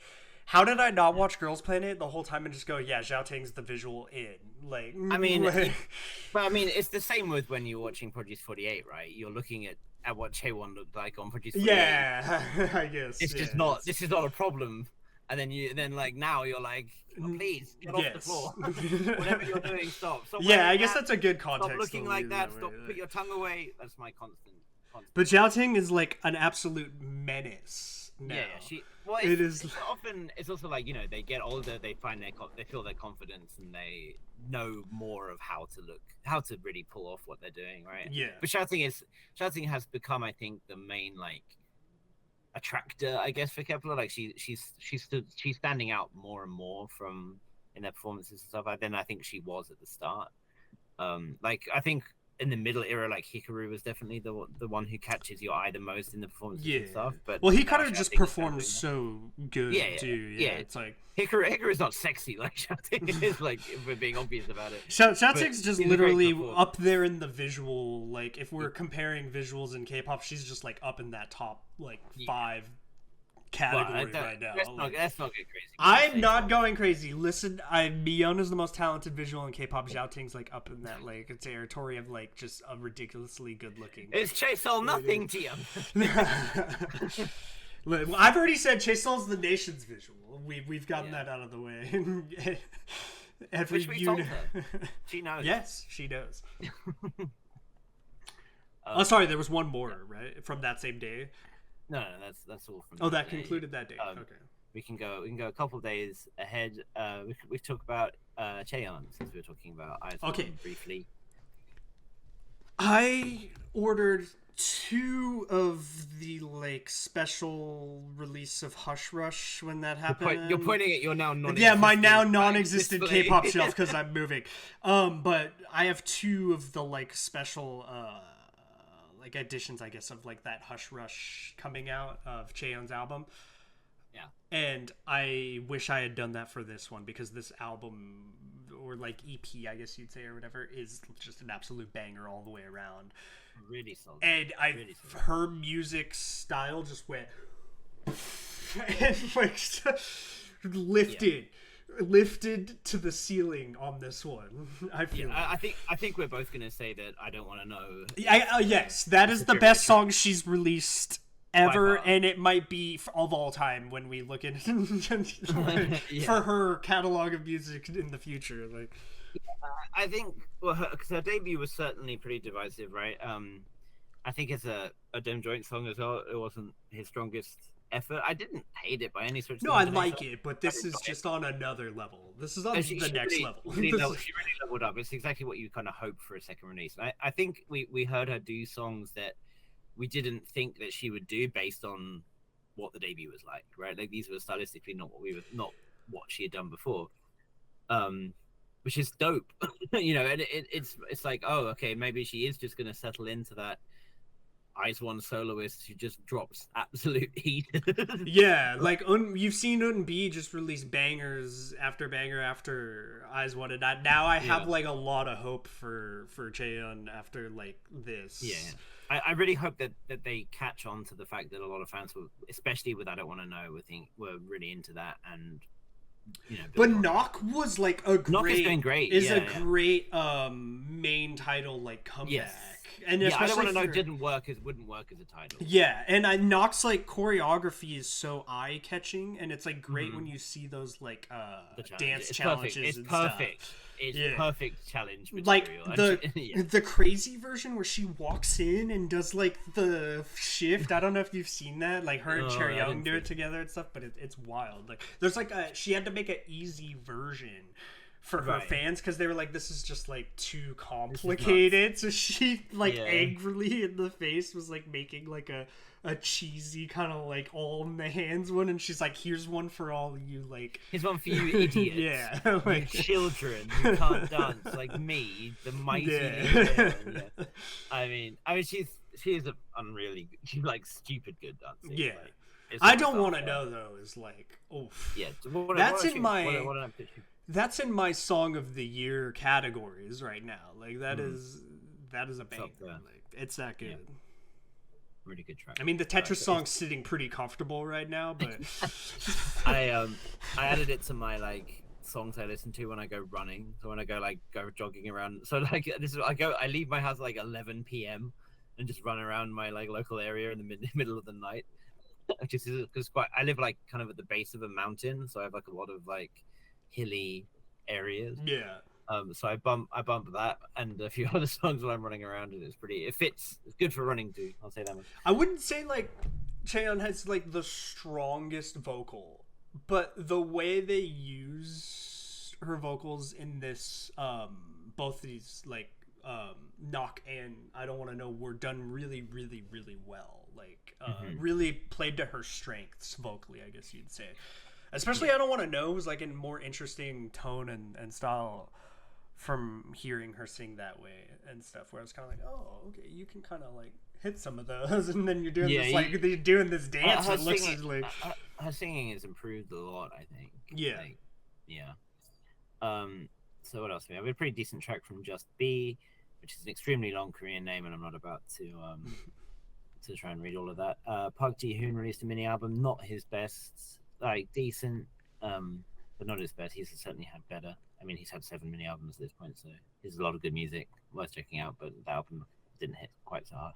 Got to give a shout out to Uju, who's one of my favorite soloists. She does lots of fun synth poppy music, obviously. If I say she's one of my favorite soloists, like that's gonna be I just instantly assume synth pop, city pop, or like absolute incredible ballads or something. You know, there's like like post rock. Yeah. Yeah, but Uju definitely in the former category. She does some city pop stuff too. She does a song called "Wake Up." It's called, which is a lot of fun. Enjoyed it very much. Also need to give a shout out while I'm in that zone to Riso, who's one of my favorite soloists. She has a pretty wide thought you said catalog was Rizzo cool. for a second. Rizzo, R-I-S-S-O. Like they named themselves after having Rizzo. Riz. Like Yeah, she's got that Rizzo, baby. Yeah, she had a full-length album. She's actually released 2 full-length albums in the space of a month. Nice. One of which is a collaboration. That's a busy one. One of month. which is a solo. But the other one is technically in May, so we'll talk about it then. But yeah, this album, I think the album name is Daydreamer, I want to say. That is against like all the rules of modern releasing music, like releasing 2 albums in one run. The album is called Pat Pat, and I'm actually I've failed in my own objective a little bit because this actually came out in March 28th, so I'll stop talking about it. We'll throw it in. We forgot to do it in March. So I hadn't listened to it at that point. No. But yeah, but full of just, it's not like any one song is a particular highlight. I guess SPF or Daydream would be the highlight. They get like that one single comment, I cannot believe you brought up March and April. I'm sorry. I'm so sorry. Yeah, it's good. What else? Go down. Oh, Beaufort, obviously now just a soloist in the form of Van Young, released a nice little summery spring themed Was it the album. guitar player left? Yes. Yeah. Okay. She left a few years ago at this point, but I enjoyed it, and like she doesn't miss really. Ji Young, her voice is so like distinctive. Her songs are so pleasant, just very easy listening. Like whenever you hear the name Beaufort, I like assume it's gonna be like a Nugu boy group. No, I know who she and I've heard so many now of the songs, but don't like if you gave me that name and I didn't know, BOL4, and I didn't know who it was, I would be like a Nugu boy group just debuted or something, right? Like, well, I'm curious. Like the name is an interesting. Well, it's Bolbagan 4, which is described. Well, it's like often translated as blushing youth, but it can also mean like growing puberty. But anyway, let's move on. Yeah. A couple of sort of debuts. So there's a group called Antares, which is like a rock band. I think they're a rock band. I was making assumptions based on the picture. The debut. It's a star, isn't it, or a star cluster? Antares, okay. I think it sounds like a power metal band. Like... Well, it was kind of a bit proggy. It was like kind of pop prog, if that makes sense. No, it does. Yeah, I know what you mean. So like I had like poppy elements, but then they would do some kind of longer experimentation and stuff. That's kind of cool. It sounds interesting. It's just 2 songs, I think, but pretty like worth noting. I think it's not as prog as that song you shared during the live that had like entire 20-minute breakdown into like a completely different song at the end of the beginning that could have ended. You mean that masterpiece whose name I now forget, but I'll talk about it when we get there. So there was a group called Girlkind that I was a fan of, and one of their members, Sehun, she Sehun, I think, not like slightly different to the guy from EXO. She's debuted as a soloist under the name of Kani, and she had a single album, Aprilia. It's called. There's a lot of weird words that I just said in the space of a few seconds, so sorry if that's confusing. But there's a track on there that I need to check. It's called Florence. Great track. Great track. Really enjoyed it. The other 2 are solid, but Florence by Kani on Aprilia gets my seal of approval. Really good track. Yeah. Okay. Then we can talk about some men. There's a lot of men that come next, so we can do our duty. And there's a manly man month. So April 17th was a manly man day. So we had Lee Gi-kwang from Highlight, who released this album Predator, which is pretty funny because you saw his concept pictures of him with like the word like predator written across his face. And like that could be misread, misunderstood, but very solid album from Gi-kwang, I thought. I feel like the only way I would ever name a song Predator and like do a visual thing for it would be like the literal Predator from the movies, like with like the triangle like lasers. So like I thought it was very solid, but it was one of those albums where like you were listening through and like, oh, these are just good tracks, like a lot of good tracks one after the other here. I personally really liked Religious, it's called. But just because I thought that was kind of cool. Until you finished that, I personally really liked Religion or something. I thought you were going to say. But it was good, honestly. It was good. The Just Be song, I find this on my playlist. We can read it as Camellia. So that's a good one too. And there's also a boy group called VNX who had a pretty solid debut. I always want to know what the abbreviation full meaning is every time when it's like three syllables, like just VNX. Like... No, it's VI apostrophe ENX. VNX. VNX. It's like something you'd name like your spaceship in Destiny or something. It sounds like a generic like alien type from a sci-fi game. But anyway, it's decent songs. That's what matters. We also had Drippin' releases. Drippin', honestly, I gave Drippin' a lot of shit. Drippin' are from Willem, incidentally, since we were talking about Infinite and stuff earlier. I gave them a lot of shit at the start of their career, and now they've gotten quite good. Big improvements. Yeah, so this album, a single album called Seven Sins, which is hilarious because there's 7 members. Oh, I saw the video for this. Yeah, I feel like we've got to have some fans in the Discord of it. In the beginning, he's falling like down the like kind of. I don't watch the video, but yes, but the song "Bad Blood" from that album I thought was really good. So the song in MV I saw was good. Yeah, it was really good. Yeah. Also gonna give a shout out to Must Be, who are like a more noogie boy group, not to confuse with Just Be, who we just talked about. But Royalty, Memory, good tracks. And Tempest, again, a group I gave shit to at the start. They're from Uehua, I think, so Everglow's company. I'm mad at Uehua. They had, I know, but they had us. We'll get to Boys Planet later. You'll get that when you get that. They had a song release for the song "Dangerous." Again, pretty good. But the highlight for boys this time was NCT Dojejong. I don't know what you thought about this, really. I'm gonna be honest with you. I saw it and I kind of like don't remember it that well. That's fair. Jungwoo has that effect on people. No, because I remember checking it out. I just mean like off the top of my head, I can't remember like the main melody line in my head. I'm not about to sing it, but okay. So basically, it's you know when NCT 127 are in their like very sexy R&B style. Yeah, of course, yeah. Which I feel like is probably the style in which they're strongest. Like that's where I really enjoy that stuff. I definitely prefer it to like, because like Hot Sauce wasn't like my favorite. That's Dream. But like to when that I feel like that style sometimes gets thrown around where it gets a bit too like chanty. Yeah. Da da da da da da kind of thing. Yeah. I know what you mean. Yeah, but like, well, like, because your favorite 127 song, for example, was always Vampire, right? Favorite. Yeah. Girl, you're a like those kinds of harmonies and stuff is what we get on this album. I'll have to check it out again. I must have been like 3-man album, but the songs are all very sensual, shall we say? Like the songs are called like Perfume and Kiss and stuff. So they're very like. They're grown songs. Well, yeah, and we know my other favorite is I Can Hear It Calling. That's Wavy, but for Wavy, Love Talk, dude. Oh.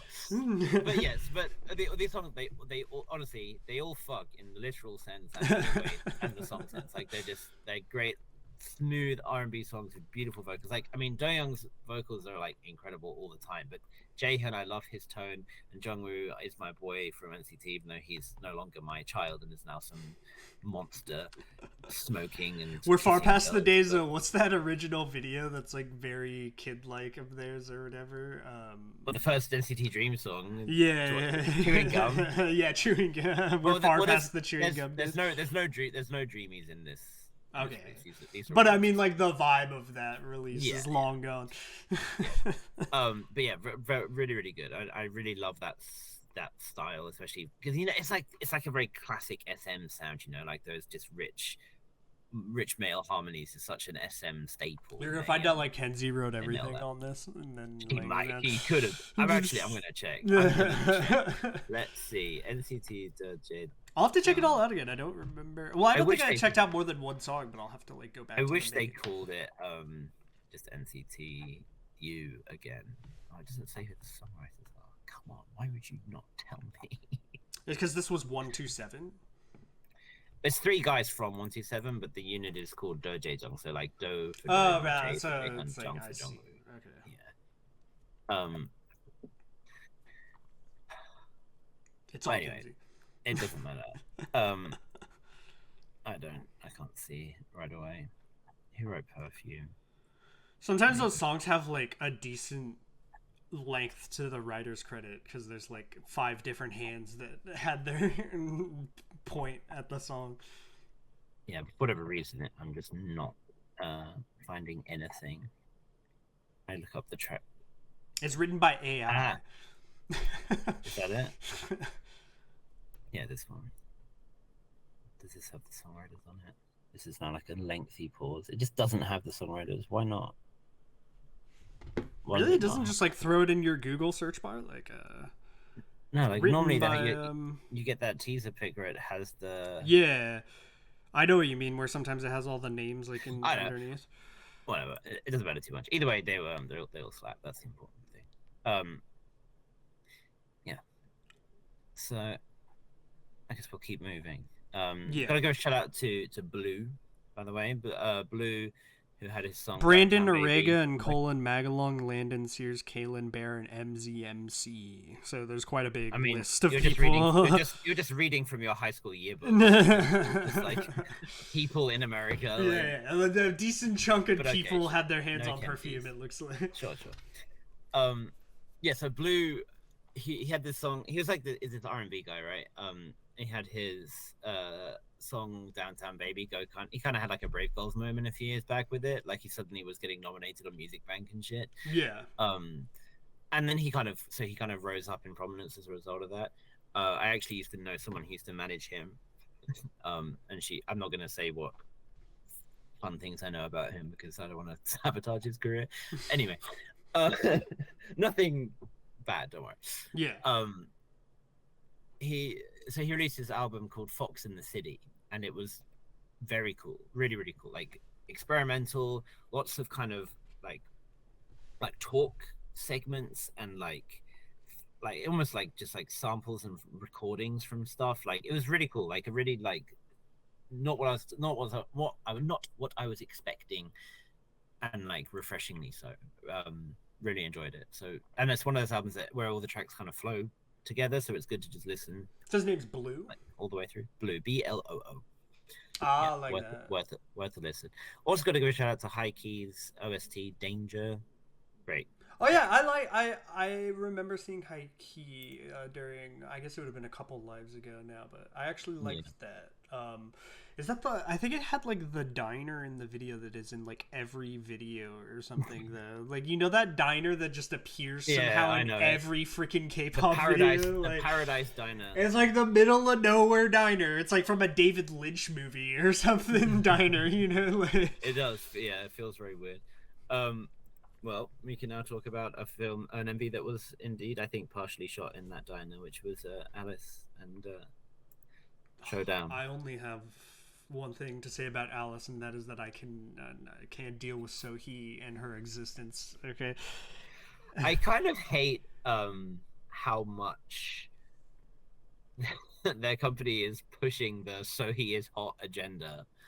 Like pushing, it's just like if she's on screen though, it is like I mean there's that, but I mean like there were shots in that MV where it was just like, let's just have her like stretch for like 10 seconds, like, and just put her ass like up in the outfits that they clearly the outfits in the MV were like normal K-pop outfit. Holy shit. Like in like, you know, like what in like a span of time. Honestly, I Isabella bias, Adoa bias. I've been wrecked by Chejung this era, the one with the like cut where it looked like it could be short when it's like when she has the extension. I know who you're talking about. I must say, her style is sick. Putting Sohee's hotness aside, the song's good. I liked it. Song's good. Good song. It's a good song. I've actually even heard it getting played here, which is nice. Yeah, I actually enjoyed the song. The MV was good too. Just needed at certain points to have my eyes gouged out during the MV. A little bit objectifying, but you know, as long as she's cool with it, I guess it doesn't matter. But yeah, but they I don't know if you follow her on Instagram, but that's like even more dangerous than the MV. I mean, who would follow her? Who would follow her on Instagram? That would be crazy. Yeah, I mean, she's great, and Alice are great, Elris were great, and it's cool that they're. Oh yeah, that's right. They changed the name from Elvis originally. And it had been years since we last heard of them. So it's good that we've had two kind of quick fire releases from them. Okay. Do you think she can do like a Hani for them? Maybe. I mean, like, she's kind of been getting that kind of attention, but it's not quite. They need to have some stuff where she can get booked on some shows. I mean, remember, Hani was so hot that everyone was like, "Oh, EXID, this song kind of slaps." And then there's like, I guess they do need a song that is like kind of like that good, like the we. It needs to have like that virality, that really catchy kind of hook style, like that. Yeah. Well, either way, it's good that they're still alive and intact and doing their thing. So Ryu Sejong, remember we talked about her last time. She had the full album where the pre-release was like amazing. Yeah. The full album it wasn't all the same vibe. It was all very chill, but it didn't all have the synthy stuff that Love or Hate did. So I was like, that was still far and away my favorite track from it, but a very solid release nevertheless. And I'm gonna just call him Sia because I'm sorry, Gyuk sounds like something that you see on certain websites. I'm sorry, like Gyuk. It's not great. Change it back to Sia. I'm sorry, Gyuk. But his first album has a fucking amazing name, Psycho Cybernetics Turnover. And all the songs are like date stamped with different years or something. Really cool concept. Execution is okay. There's some of the songs are cool, some of them are. That name makes me think I'm about to get like a Cyberpunk like 2077 soundtrack or something, like Psycho Cybernetics, like in the beginning of that, like. Yeah, it's like I was hoping for that, but obviously, I mean, he's from Wonwee, so it's more rock focused. But there are some cool stuff in there for sure. But it's like. It could have been really good, but it was just kind of solid, you know. Also got to give a shout out to Oh My Girl, of course. They had their 8th anniversary and they released a song, Miracle. Did you hear this? Yes, I did. I saw like the really adorable video. Of course, another person who also destroys my existence is in that video, Aaron. But I enjoyed it. It was very it felt I thought it was going to be a style song, you know. It felt. But it was still kind of upbeat and had. It was more. I was kind of expecting it would just be like you very. I must say, is it Hyojung? Hyojung, yeah. Okay, that smile could cure the world's depression. Okay, like honestly, like that smile happens, and I look on like here because I'm live streaming, you know, and the song it's playing the video, and I'm suddenly in like a full green. It's like you know that road that like it links North Korea and South Korea that you go to it in Crash Landing on You. Yeah. You know they have like those like really stern army guys like looking at each other. Just bring Hyojung out. And have a smile at them, and like it's done. Korea unified, like it's just done. Anywhere there needs to be a problem fixed. Just send Hyojung to like Ukraine, and then have her smile around, and everyone will put like, oh my god. Yeah, I think Hyojung is up there in like the top. If we could, that'd be a fun list to do, like top smiles in K-pop. Because like Hyojung, like Chu. G1 from Signature. It is just like the most top tier smile because Aaron is in the video and then that smile happens and I'm like, oh my god, like you're my bias. Melt. Like in that instant, like when I was like, we have a friend of mine who is a huge Hyojung stan, like just ride or die. Understandably so. Like and when I saw Oh My Girl the other week. I was like recording them, and then I like panned up to the screen as Hyojung came on the screen, just like she managed to beam like that hard. It is almost like it should be declared a national treasure. Like Korea should declare that her smile is. Yeah, it's a heritage site. It's a heritage national treasure. Like. Yeah. It is Yeah, not. so It's ridiculous. I'm really hoping that we're gonna get. It's been over a year now since Real Love, so I'm hoping we're gonna get a full Omega release soon. Um, I mean, Aaron posted today that from the iconic WM rooftop, which indicates that they're at least in the company and hopefully in the practice room. So hopefully we get something soon. What else did we get? Yes, at the end of the month, also towards the end of the month, we have 17. 17. This 17 right here. This like record-breaking, incredible selling thing, which is just their 10th mini album, "Fuck My Life," which is a great name. I did see that title, and I thought like I was dyslexic for a moment or something, and it was just like that's not real or whatever. You know what I mean? Like my brain wouldn't compute 17. Fuck My Life was at the end of that as the title. Yeah, but I mean, it was pretty good, honestly. I found myself adding, I think, almost every track from it. FML, Super, Dust, I Don't Understand Why I Love You, and April Shower all got added. I mean, 17's not gonna make like a bad like I don't yeah, they don't miss really. Yeah. But I very much enjoyed it. Honestly, I thought it was a really very solid. It's probably one of the 17 albums I've enjoyed the most for a while.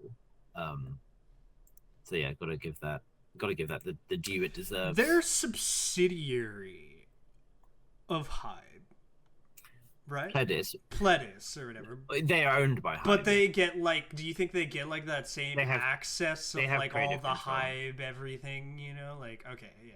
They're in the building, yeah. So presumably, yeah. I love the idea of like. No, it just seems like the production is massive. Yeah, they definitely have more resources now to do big sets and stuff. It felt like a very kind of BTS style MV. You know, that's what I mean. Yeah, it does seem kind of like production level up or something.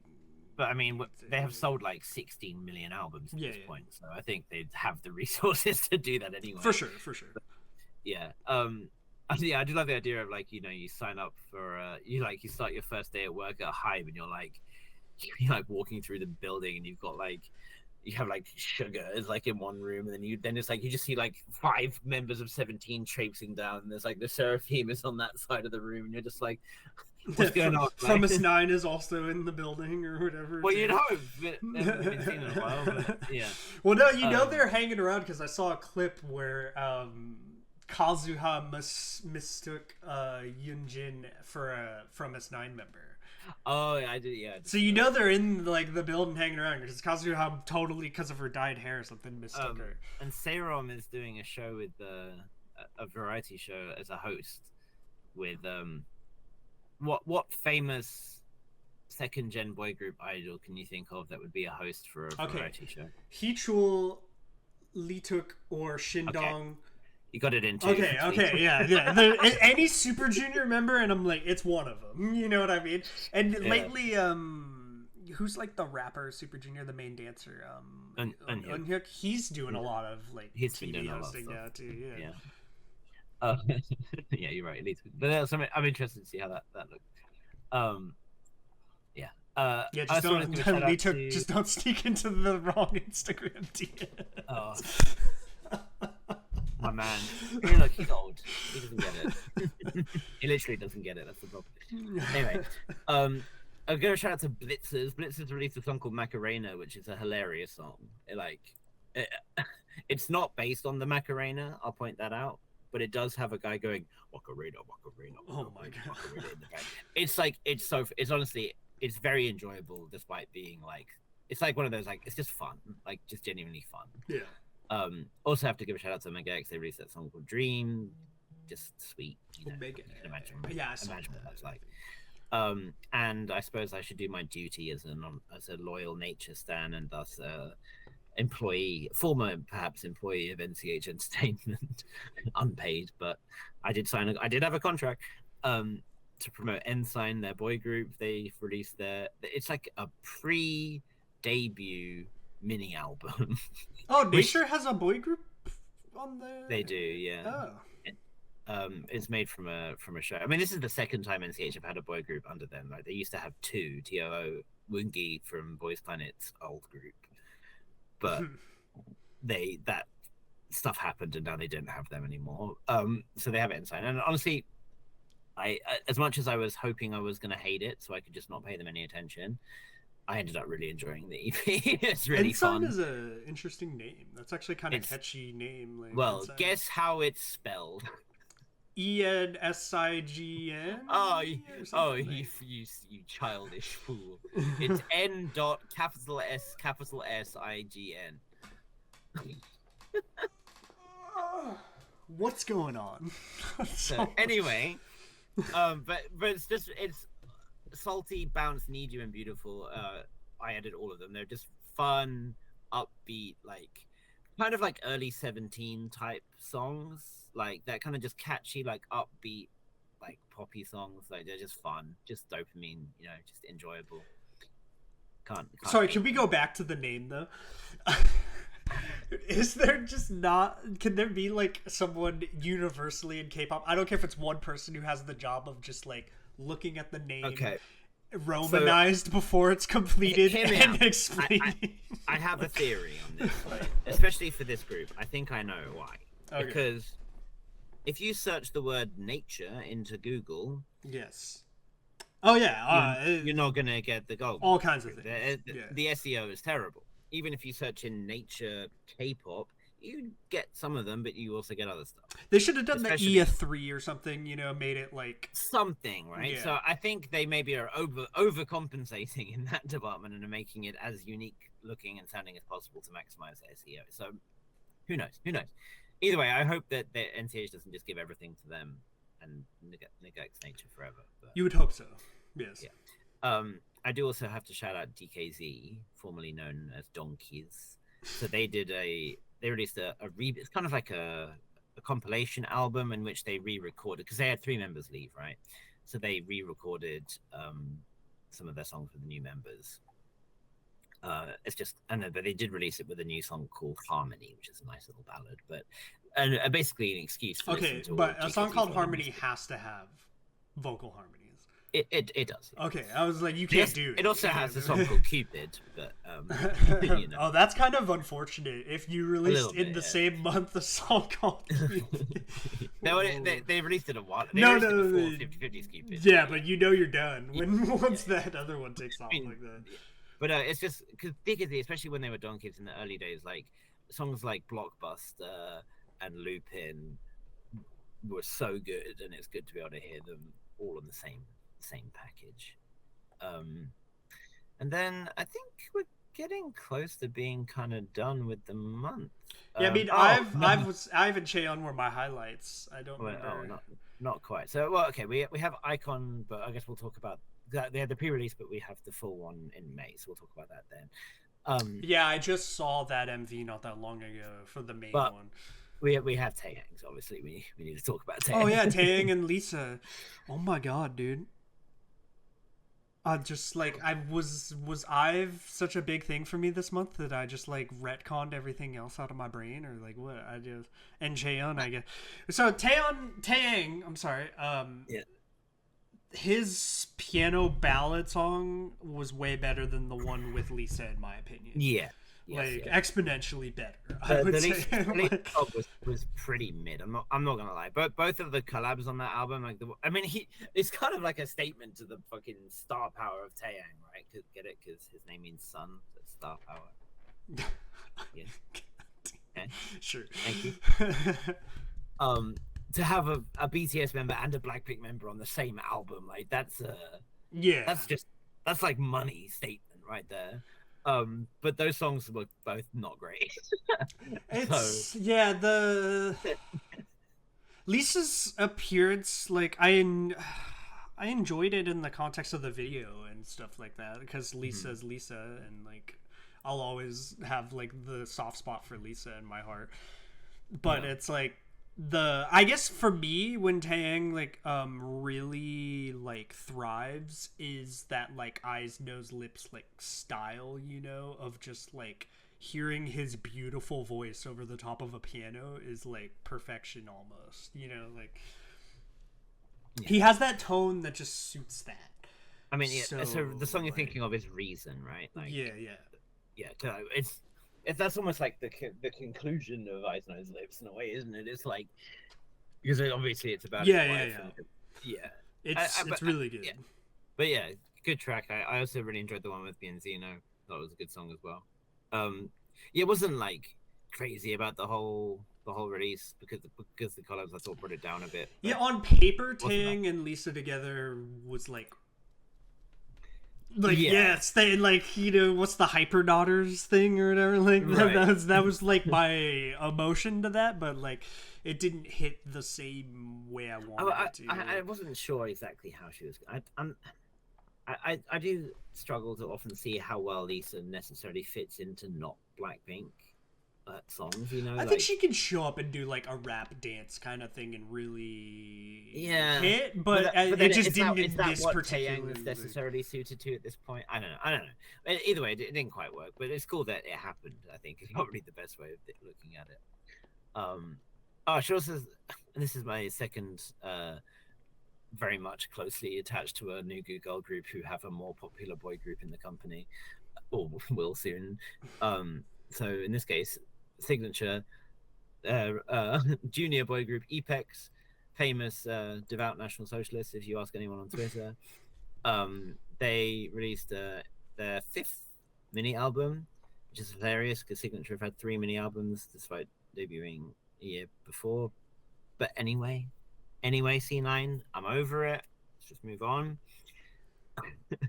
I actually, while I didn't like their first couple releases, I actually really enjoyed this one. I think it's called Sun Shower, not Sunflower. Yeah, Sun Shower. The album is called Prelude of Love, Chapter 2, Growing Pains. It's a mouthful. They have some lore bullshit. I don't know. But a lot of the songs on that were actually really enjoyable. I really enjoyed it. So good job, Epex. Keep it up. My boy Jeff. Shouts out to Jeff. My boy Jeff. My favorite member, Jeff.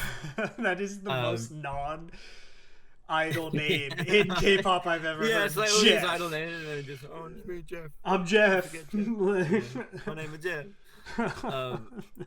Also, Extraordinary Heroes, but I wasn't crazy. I'm sorry. Before we move on, C9 just put Chae-Sol in a K-drama and watch the money and fame roll in. Although, did you see that they're going on From now, which is like Bubble, like a DMing thing, so you can pay. So I could just tell Chae-Sol every day that she is the nation's visual. Good morning, you're the nation's visual. For $10. Yeah, that's like. And then she can reply, but if she replies to you, everyone who subscribed gets the reply in out of context. So perfect. That's incredible design. But that seems Actually, I did see Chloe is gonna be in something. Chloe was on a show called The Time Hotel. Okay, yeah. That's been and done. But okay, that happened. Never anyway, mind. My bad. It's not signature update time, but Extraordinary Heroes. It's always signature update time. It is, yeah. Well, there aren't many usually, but yeah. I mean, I like Extraordinary Heroes, but I wasn't crazy about this EP. Okay, so I just saw this unless I saw something for May released because there's a ballad. No, it would have been from this album, I think. Okay, like I saw like a ballad music video on the live last night. I liked the ballad song I checked out. It was a little different from them because they're usually very like upbeat, kind of. I don't know. My hand movements are getting the style across. I enjoyed the kind of ballad vibe one I had from them. Yeah, it's okay. It's okay, but it's not their strongest. Day 6 levels of like what the band has been on JYP before, you know, like what. I feel like there's such a high tier of expectation if you look at previous band on JYP right levels, you know. Yeah, they haven't made Zombie or anything like. Nowhere near. They have your not. Tone reaction to that. there's not much I'm else to sorry, talk about. Ordinary Heroes. I guess I shouldn't have brought that up. All Yeah, of just like it, slayed you in like a single listen, gasp. okay, Day6 had the time to, or they didn't have time, but they did that thing where they released like a lot of music in a short space of time. They're doing that monthly release thing, right? Like Extenary, I think, have churned out a lot of music in a short space of time as well. But I don't know. I feel like they're gonna find a groove that they're really happy with once they kind of feel a bit more comfortable with each other and stuff. Like they're still very new. So Yeah. I think they'll do fine. I just wasn't crazy about this release. Nothing really grabbed me. Gotta give a shout out to Cacophony. I think we're both fans of Cacophony because she's dope as hell. And that's just, I mean, come on, that's such a great sick name. What a great name, yeah. She releases really cool music, like usually on the more experimental side and stuff. You have to when your name's Cacophony. She released a song called Byonhwa, which means change. Interesting. Very cool. Not like I did not know that she had a new release. I'll have to go check that out. Yeah, it was only a couple of days ago. Yeah, that's really good. And that's pretty much it. I can give a shout out to Kotoba Waterblue Indigo, even though that was a March release. Do you remember the name of that absolutely ridiculous, like 30-minute song you gave me? Let me find it. Because was that April? There's a couple ones. Yeah, I think so. There are a couple. I think of we songs should we should definitely bring that up and then. Let me see. I want someone else to know what I'm talking about. Ha Hyun sang that. This is not what not what you're thinking of, but that was a really good album. What's the album called? Time and Trace. Really solid, like the whole album had nothing else that was even reasonably that ridiculous. Did you go and listen to the whole album? Yes, and that's what I'm saying. Silica Gel. Okay. That's it. That's also a name that really stands out. The song is Machine Boy Gong. Okay. Yeah, it has like a 6.5 minute. Yeah, nothing else on the album so good. Gives you any indication that is gonna happen in the album.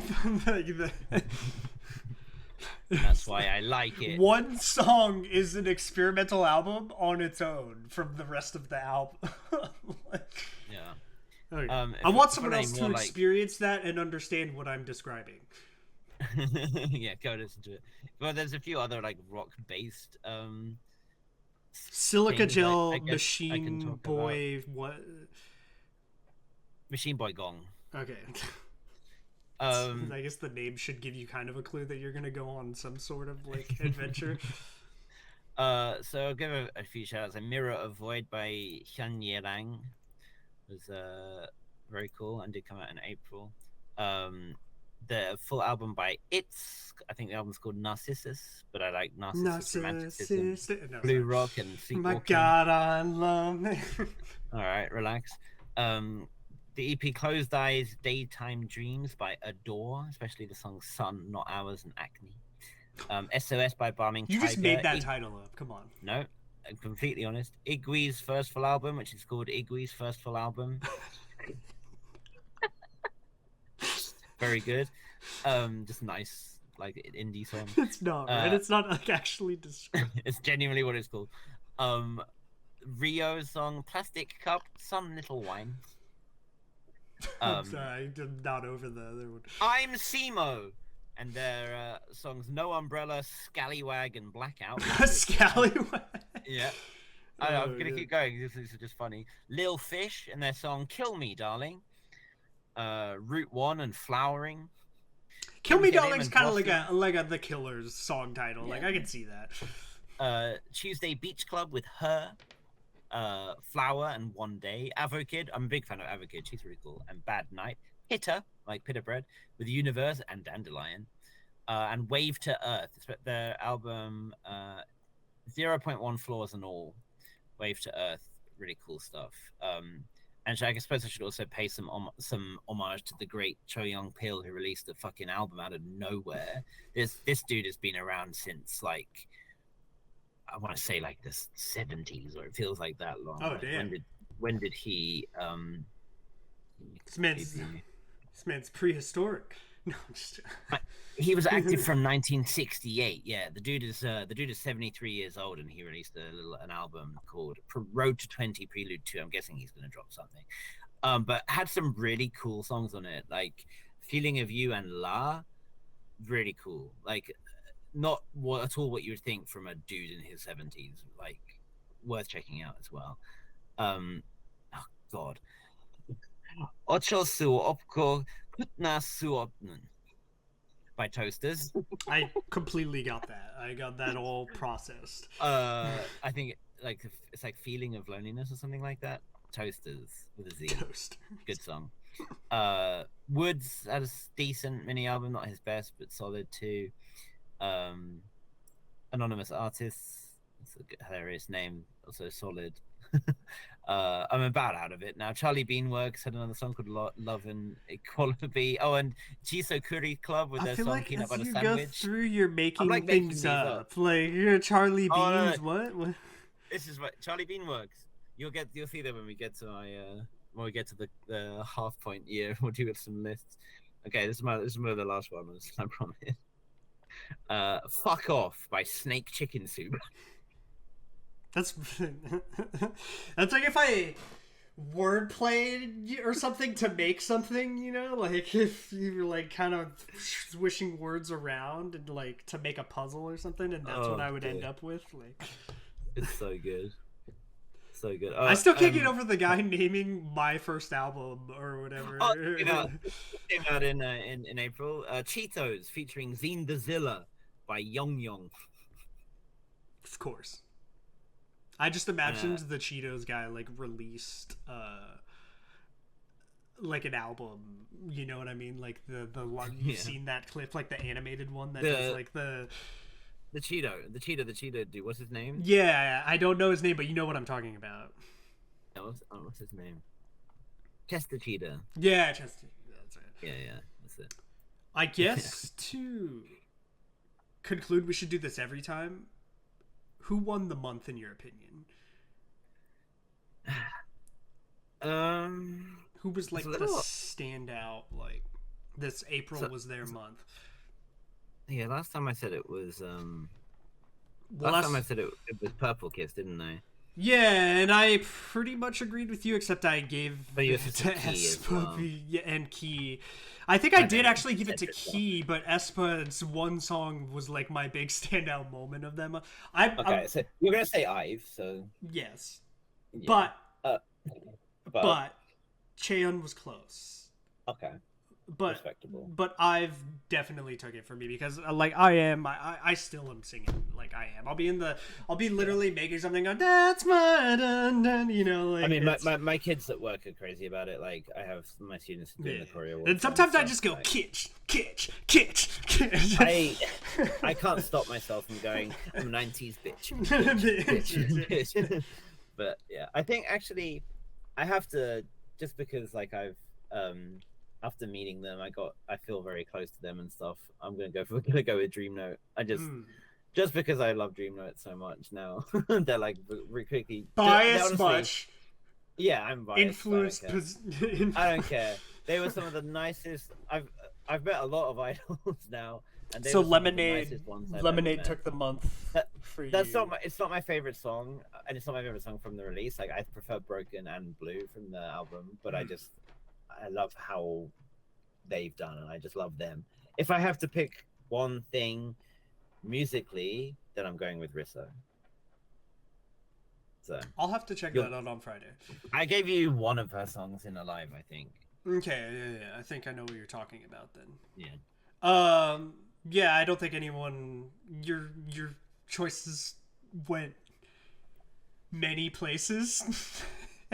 and traveled. I have more. Oh, we like Chanmina, right? Yeah, Chanmina's awesome. Oh yeah, that's right. There was a Chanmina release. I mean, it's not really K-pop. Like she's in between, right? Because she's half Japanese, half Korean. I remember that she had like someone in the video also, right, and sang with her in it. She did it with Ash Island. Yeah, it was good. Who also actually, that's May. He just had a release that's really good, but she obviously featured in a Taeyeon song and stuff. But it's so bizarre. So she released a full album. It's a long old thing. It's like an hour long. I was listening to it and I was like, it's so disconcerting because she will do one song in Japanese, one song in Korean, one song in English. That's when you're that fluent across 3 languages. Yeah, so I go from fully understanding the lyrics to partially understanding the lyrics to not understanding anything. Yeah. And I'm just like, it's very. Chang Mina is awesome though. If anyone like watching has never heard Chang Mina, cool she has some really, and Girls Speak Out with Taeyeon. Yeah. So the album is called Naked. It's 17 songs, but it's a bit of a journey, but it's good. It's worth the time. And what was that one I was telling you about right at the start of before we started recording? I was saying that I thought I'd caught every April release pretty much, and then there was one that I discovered while I was on the toilet. Yoon Ji Young. Okay. The album's called In My Garden.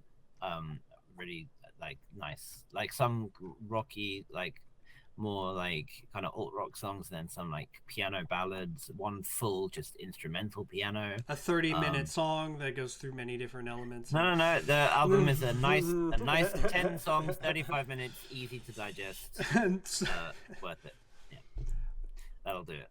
I guess that does conclude the April roundup. I don't think anyone's surprised at our picks probably for the month. Maybe yours. I was a little bit surprised, but that's because you're biased by meeting Dream. But yeah, one day I don't think I could stop being an Ive shill. So I don't know. It's kind of I'm completely sold at this point. So it's like I don't know when it can happen. I would have to just release like a complete not my style or something, like song. Fuck Gus McArthur song. But it just hasn't happened. It doesn't happen. They just hit they always hit it somehow. Like I don't know. Yeah, they've yet to miss, but inevitably, no, like they're gonna have a stinker at some point. They've got to. Will they? Because even Red Velvet's. Even Red Velvet's like songs, kind of like someone thought it was a stinker, and I'm like, I kind of like it, Zimzalabim's kind of like power up. Really bad boy. In the context of live, power up I enjoy. So it's like in the context. People say power up's one of their best songs. But anyway, whatever. Well, I'm just thinking in my personal opinion.